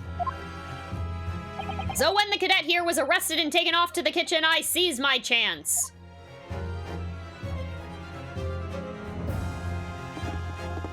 Get out of here, baby. With military precision and timing, I switched my steak with the one on the foreign lady's table. What? You can't have. I never saw you do such a thing. It was called Operation Lightning Bolt. There was no time for strategic planning. It was do or die, I tell you. So yes, I did what had to be done. Unbelievable. However, fear not, Prosecutor-san. What now? I swear on the brass buttons of my uniform. That's all I did, sir. All you did? That's plenty, Sergeant. Yes. No way! I can't believe this! Very good. Time to give it a name, right? Of course you didn't see him do it. You were busy flipping the body around. Exactly. Oh my god, Messi! Hi there! Hey, thank you so much for the raid. I really appreciate it. We're getting close to the end of this. Getting very close to the end of this. How was Humankind? I hope it was good. Objection raid. Hell yeah. Welcome in, everyone. Thanks for bringing your community over here. I hope Humankind was good. For anyone who's here, hi, I'm Metroid Crime. We are just finishing up the end of the first, case for, the Great Ace Attorney, which if you've been watching Messi's streams, I think he's ahead of me. So this is old news for you. But we are doing no spoilers. No spoilers. So if you know what happens here, do not tell me. We're almost done. Having fun so far with it. That's awesome. That is so cool. Try it on Game Pass. Oh, nice. Okay, cool. It's on Game Pass. That's good to know. So if Sergeant knows to switch the plates over, it means he took Miss Brett's steak and the plate it was on back to his own table. Yes, that follows. Inspector Hosonaga. Yes. Earlier in this trial, you told the court this. You said that you have not only taken Miss Brett's steak after the incident, but also the sergeant's. Now that, to preserve evidence, you had to take both. Ah! Yep. That's correct. Then please present it to the court now. The plate that was actually on the victim's table at the precise moment he was shot. Shut up! What can that possibly tell us now? I mean, a cold slab of tough meat. It can't have the slightest bearing on this case. Objection! No, you're not wriggling your way out of it this time, lady. I beg your pardon? You successfully slammed the desk. Exactly! Surely you're not that forgetful. Surely you remember the reason why the steak pan promises to prove such a problem for you, no? You're the ones who decided it was a problem, not me. The reason the defense asked to see the plate was to confirm something the defendant remembers seeing. Tisk thinks he remembers. I'm quite sure of what I saw, Miss Bread. On the side of the plate that was on the table directly behind Dr. Wilson, there was a clear splattering of blood from the gunshot wound to the victim's chest. But... wait, why did she shoot him as well? Hold on.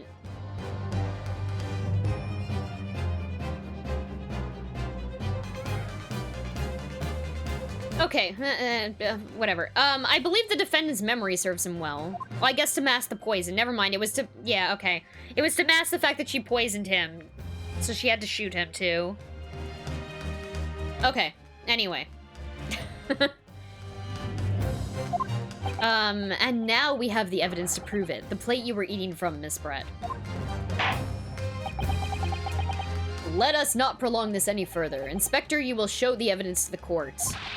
Present the beefsteak in the plate it was originally on, that was originally on the victim's table at the time of the incident.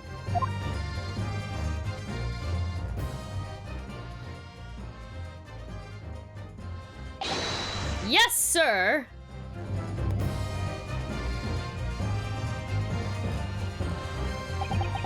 Sorry for keeping you. Here it is. Here is the other steak in its plate. Please feel free to examine it. Yep, there's blood. Yeah, it is overkill, right?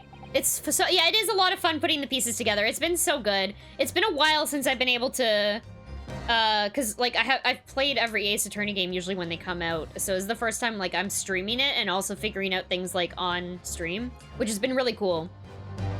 Very cool experience. If the poison doesn't exist in the country and they can't test for it, would have been necessary. No, it really wouldn't have, right? They swapped plates, at least explain why nobody noticed the blood on the plate. Yeah. She's gonna shoot him anyway, why bother with the poison? Yeah, there's a lot of things that seem like overkill. The blood stain. It's clearly visible, look. Yes! Yes! Now this makes everything clear. The blood you can see on the side of the plate shows that at the moment the victim was shot, he was facing the table with his back to me. In other words, it's impossible for Johnson-san to have shot the victim. Ah! It can't be! In fact, there's only one person who could have possibly shot Dr. Wilson from the front. I'm sure everyone knows by now who that person is.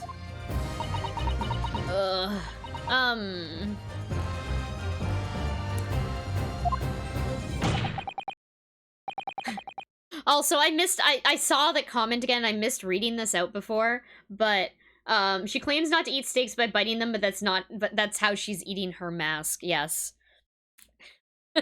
She just did that animation again. That's right. Miss Giselle Brett. It's you! Oh, shit.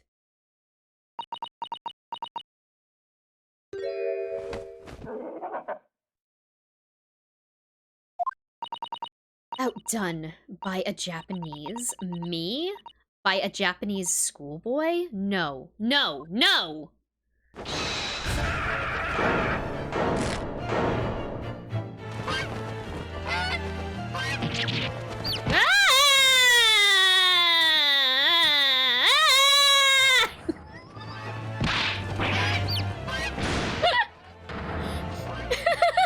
This is really great.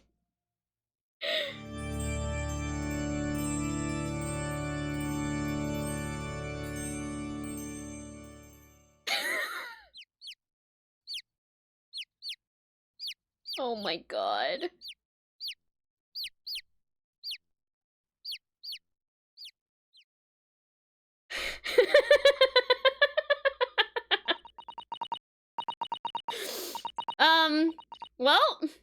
Okay.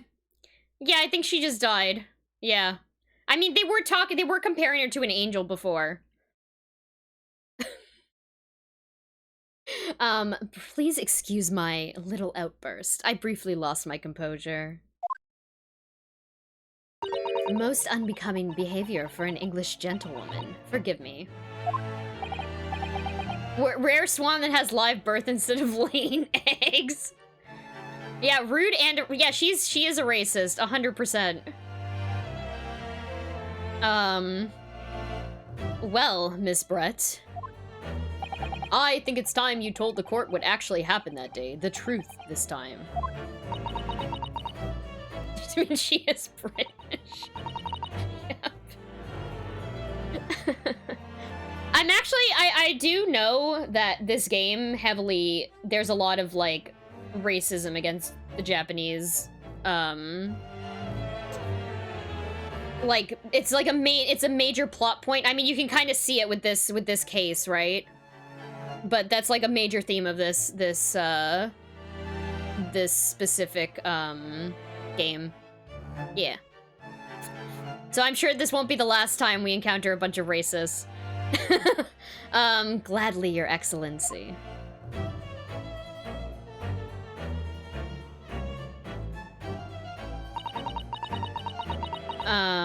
Racism and treating Japan as inferior is very accurate for Westerners in this time period. Oh yeah, definitely. Yeah. Yeah. I mean, it makes sense. It was I who took the professor's life, Yerzine Curare. As you surmised, I chose that particular day for one very important reason. The professor had a dental appointment for the extraction of one of his teeth in the morning. So you planned to kill the professor, knowing that no trace of poison would be found in his water. Because curare is unheard of here in Japan. Yes, of course. I never intended to remain at the restaurant for as long as I did.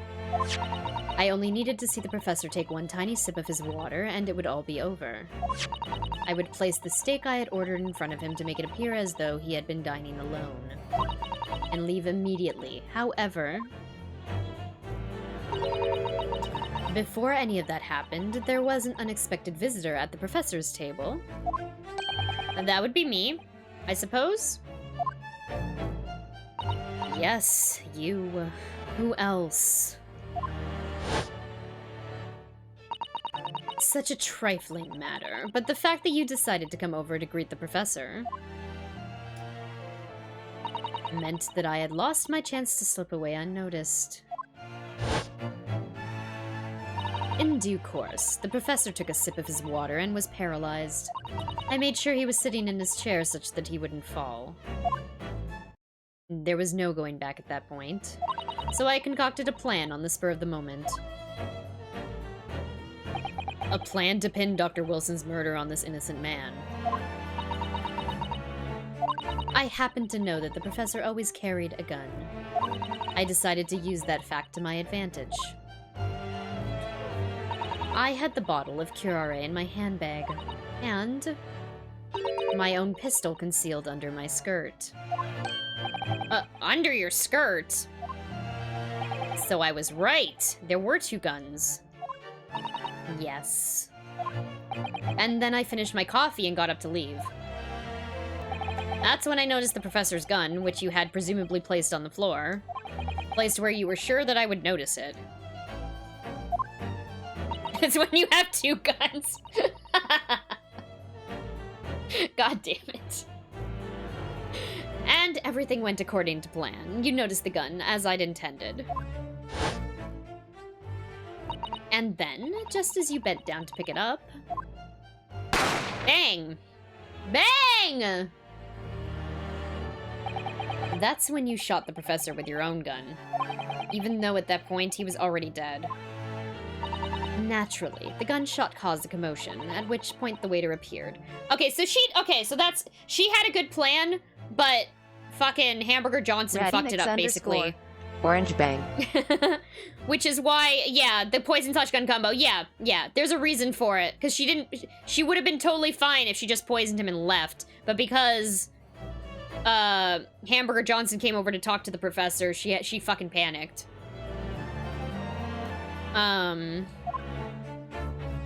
Obviously, I assumed Johnson's son was the culprit and apprehended him. I took him to the pantry that adjoins the kitchen and locked him inside. That's when I took the opportunity to turn the professor in his chair around. Because, of course, you needed to make it look like the defendant had shot Dr. Wilson from where he'd picked up the gun.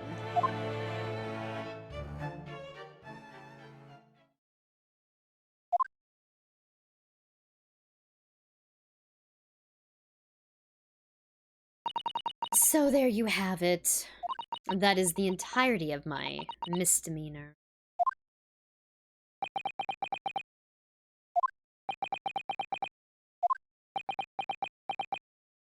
More than a fucking misdemeanor. Your Excellency. Yes?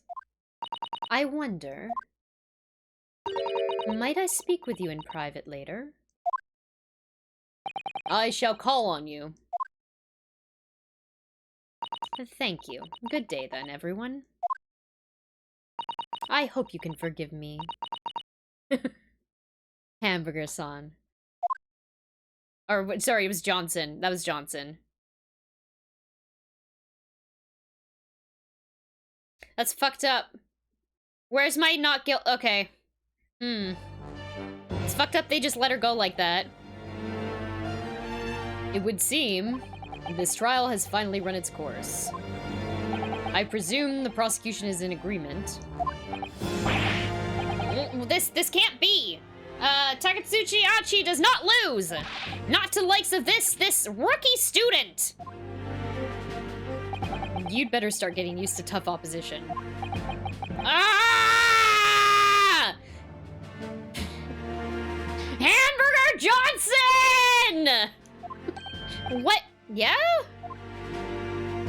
This insult to the Ochi family name will never be forgotten!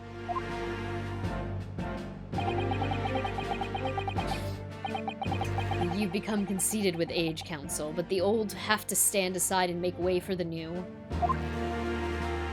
Literally, he kept his word. It's the way of the world. May you never forget that. Damn. Oh, shit.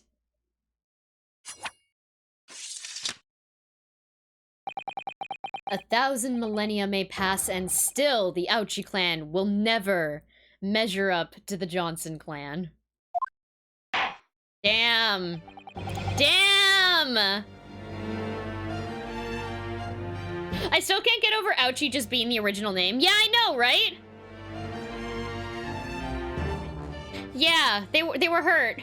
I mean, yeah, so in future versions of this game, like in the present version, in the present time, Ouchie gets translated to pain, which is really funny. It's really good. Anyway, Indie Insomniac, happy Tuesday. Hope you're doing well.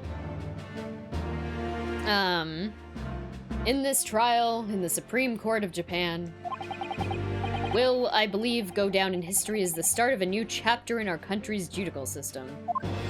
Judicial. Despite being summoned as the accused, you, Hamburger Johnson, presented an excellent case. I thank you, Your Excellency. The use of evidence and deduction to unravel the truth is a modern methodology. After all, it has only been a few short decades since our country opened its doors to the wider world. But the Western ideas of science are rapidly gaining acceptance here. I feel sure that science will soon bring new methods of investigation and new procedures of justice. A new future of law awaits, but what it will look like, I cannot begin to imagine. That is for the young to pursue. Kazuma Sogi. Yes? After this trial, you are set to embark on a journey of discovery to the illustrious British Empire. Learn all you can, absorb everything of the wider world that you are able to. And do not forget to fulfill the mission imposed upon you. I understand, Your Excellency. What was that about? Why do you look so grave all of a sudden? Never mind. As for you, Hamburger Johnson... Oh, yeah? In you, I sense, how can I put it, unusual potential. I very much look forward to seeing how you carry that onwards. Thank you, Your Excellency.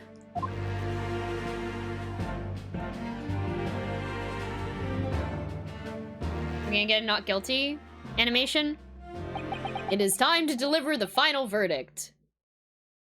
I hereby find the defendant, Hamburger Johnson, not guilty! Yeah! Oh, this is just the same thing as Spirit of Justice, where they throw the cherry blossoms at the end. Actually, wait, was it cherry blossoms or was it butterflies? Or both? Hamburger wins! Heck yeah, the court's now adjourned. His descendant gets tried for the murder of his closest friend. Yep, Yep.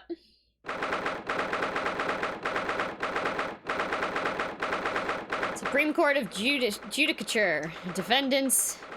Antechamber 5. I can't believe it. I can't believe what's happened.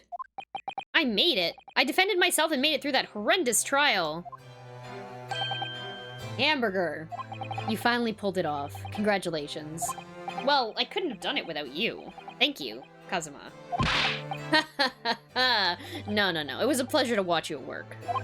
So, you owe me an extra large sukiyaki from the place on Yume University Street. Don't forget. Good afternoon. All your hard work has certainly paid off. Oh, no, wait, never mind. It's her. I thought it was her dad. Congratulations to both of you for proving Johnson-san's innocence. Our trusty judicial assistant. You worked hard for that result, you know. Oh no, I didn't do anything. Thank you so much. If we hadn't, oh sorry, thank you so much. If we hadn't had that research report of Miss Brett's, I don't know how things would have turned out. Your kind words should really be for my father. I was simply doing as he asked. It was his idea for me to go to the university and investigate. She has a very deep voice, you have to keep it now. Listen, I started out with her not with a deep voice.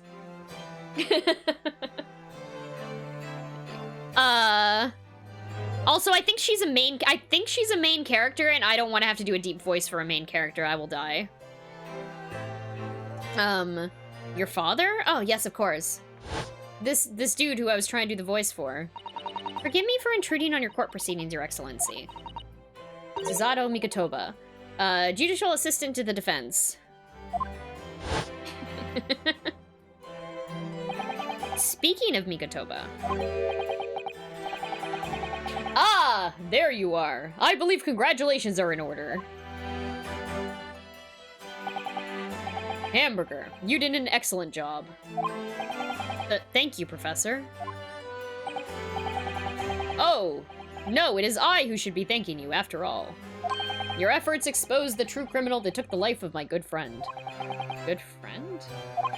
Oh, yeah, you mentioned that before. It was you who actually invited Dr. Wilson to Yume University, wasn't it? Yes, that's right. Professor Mikotoba studied overseas himself. He went to study forensic medicine in Great Britain. Presumably that's when you met Dr. Wilson? Exactly. In those days, we worked together in the same hospital. Oh, you worked together? I've never heard you mention that before. Well, it was a long time ago now, besides. It's your turn, Asogi. Great Britain is a magnificent country. It leads the world. In science, medicine, engineering, culture, and, of course, in law. Watch and learn, my boy. See what's happening in the world's largest melting pot. I will. I'll learn all that I can. I swear on this, the spirit of the Asogi clan. You're not taking that sword to Great Britain, are you? Of course I am. A Japanese man's katana is his soul. The blade shows me where I need to go. And cuts down anything that's in my way. Yeah, I've definitely seen how sharp it is already with my own eyes. And that reminds me, what's happened to the woman? To Jezebel Brett, I mean. After all, she's guilty of murder. Ah, yes, her. It's not easy to tell you this, but did she fucking get away? What do you mean? Surely she's gonna face trial herself now. She's the true culprit, after all. She will be leaving Japan in the very near future. Or Shanghai. What? Shanghai? Jezebel Brett will not appear in court again in this country. I'm sure of that. What? But why not? Oops. It's a matter of consular jurisdiction. Oh, this guy. Okay. Inspector Hosonaga. Yeah, diplomatic immunity, yeah. It always shows me where to go while it's pointing behind you in the ground right now, so what does that mean? Yep,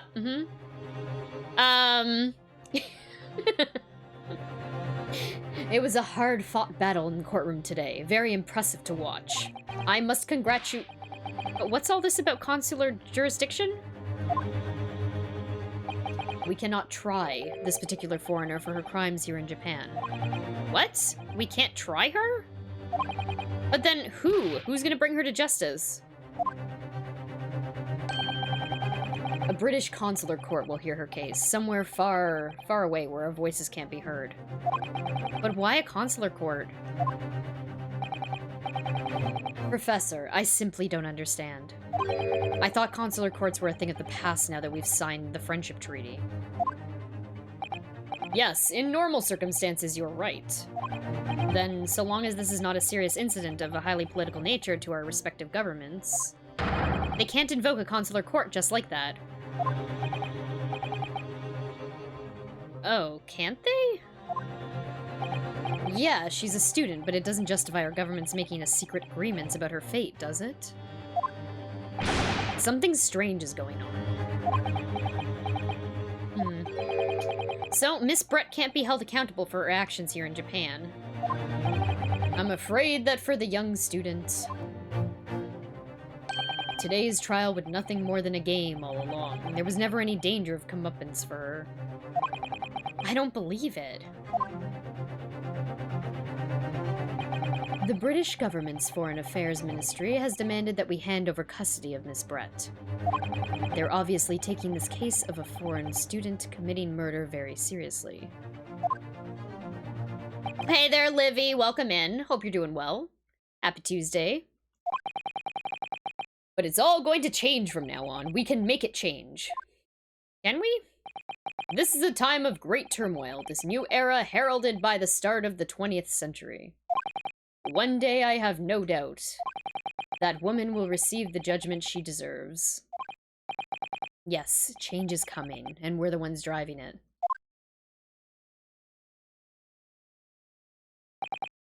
Well, I think that's enough seriousness for now. This evening calls for a celebratory drink. But Professor... You're right. This is no time for gloomy faces. We should be celebrating Hamburger's not guilty verdict. Let's start having some fun. In that case, might I suggest to Le Carnaval? As the head waiter, I should be delighted to provide you with ample food and drink. You're a detective, Hosonaga-san, aren't you? Get fucked, cop! Let's not worry about details for now. To La Carnaval! Will you accompany us, Professor? Yeah, time to eat some hamburgers! Of course, La Carnaval's food is second to none. I shall go and attend the paperwork for Johnson-san's release. Oh yeah, thank you. Has blood dripping from his mouth, yep. So Jezebel Brett won't be tried here. I suppose that means I'll never know. Really? I feel like this is the setting up for the story of the, like, entire game, though. I don't think that's the last time we're gonna see her. I'll never find out why she killed Dr. Wilson. Kazuma? Yes, Hamburger? I just wanted to say thanks again, that's all. You really saved my skin today. I didn't do a thing. You were the lawyer in there, weren't you? That defense was all your own work. Your skills made the difference, though. One day, I bet you'll be the best lawyer in the world. I'm not so sure about that.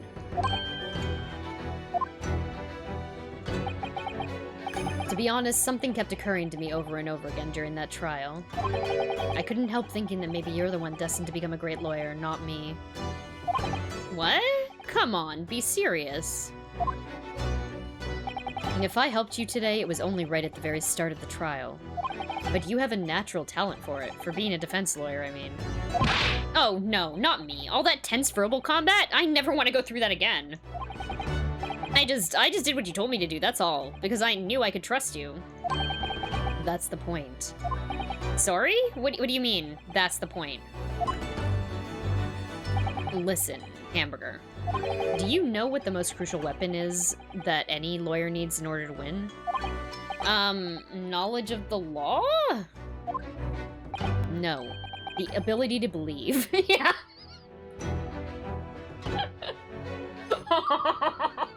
Yeah, no, you don't need knowledge of the law at all. You just have to believe. To believe? To believe what? A defense lawyer has to fight for his clients. He has to believe in them at all times. Like you believed in me when I said I didn't do it? I'm human, just like you. I don't have some superhuman ability to know the truth. Okay. Yep. But you have to make a choice about what to believe in and stick to it when you're defending someone. Sometimes in the courtroom, you can really be backed into a corner. But being able to remain faithful to what you chose to believe in even then, well, that's not something that anyone can do. It takes a special kind of person. Believing in your client. Just look at today's trial. I'm a student lawyer with precious little real experience, but you never stopped believing in me. Well, you face seemingly hopeless situations time and time again, but you never stopped looking for the truth. And in the end, you found it, through your own efforts, and because you never stopped believing in me. Thanks, Kazuma.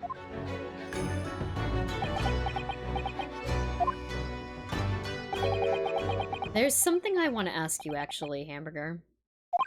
Well, it's a favor, really. Something very important to me. It sounds serious. What is... Ah! You're still here, are you?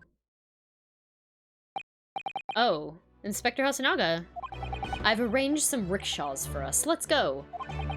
Thank you. We'll be right there. Wait, you got blood on the side of your mouth. You gotta clean that up. No! No! They better fucking not. They're gonna fucking kill him off, aren't they? They better fucking not do that. No. There's no way that this is going to end well with them saying, let's pick up this conversation again later. Come on. Let's pick up this conversation again later. We should be celebrating right now. Your first court victory. And your study tour to Great Britain, don't forget. No! Yes, that too. He is playing the role of Ghost Wife. Yeah, he is. He's gonna get... Yeah, yep. So my very first trial came to an end. Fuck. Kazuma. Professor Mikotoba. Suzato-san, who acted as my assistant. And this fucking cop. Yeah, exactly! Inspector Hosonaga, who didn't really play much of a part, but still. It was because of the help and support of all these people that I managed to get through that trial. Boy, my future's looking so bright and hopeful. I sure hope nothing bad happens in the next 45 minutes. Yeah, But more importantly, Kazuma hadn't yet managed to ask his favor of me. Little did I realize just how much it would change my life. And... Waiter's a host of, like, the 19th century equivalent of a rock star cop. Yeah, right? His favor was gonna be to save his life. Too late! Okay. That was great. Next episode is The Adventure of the Unbreakable Speckled Band. You bet they kissed after that trial, right?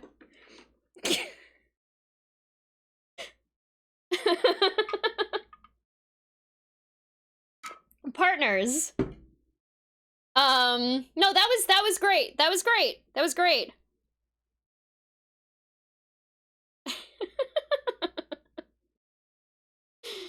How much you want to bet that band fucking breaks? Yeah, probably. Almost definitely, right? I'm super excited for more of this game, by the way. Like, so excited. Cannot wait. But yeah, no, good stream. Good stream. Good stream. That was great. I'm very happy about how that case went, and I'm really looking forward to more of the game.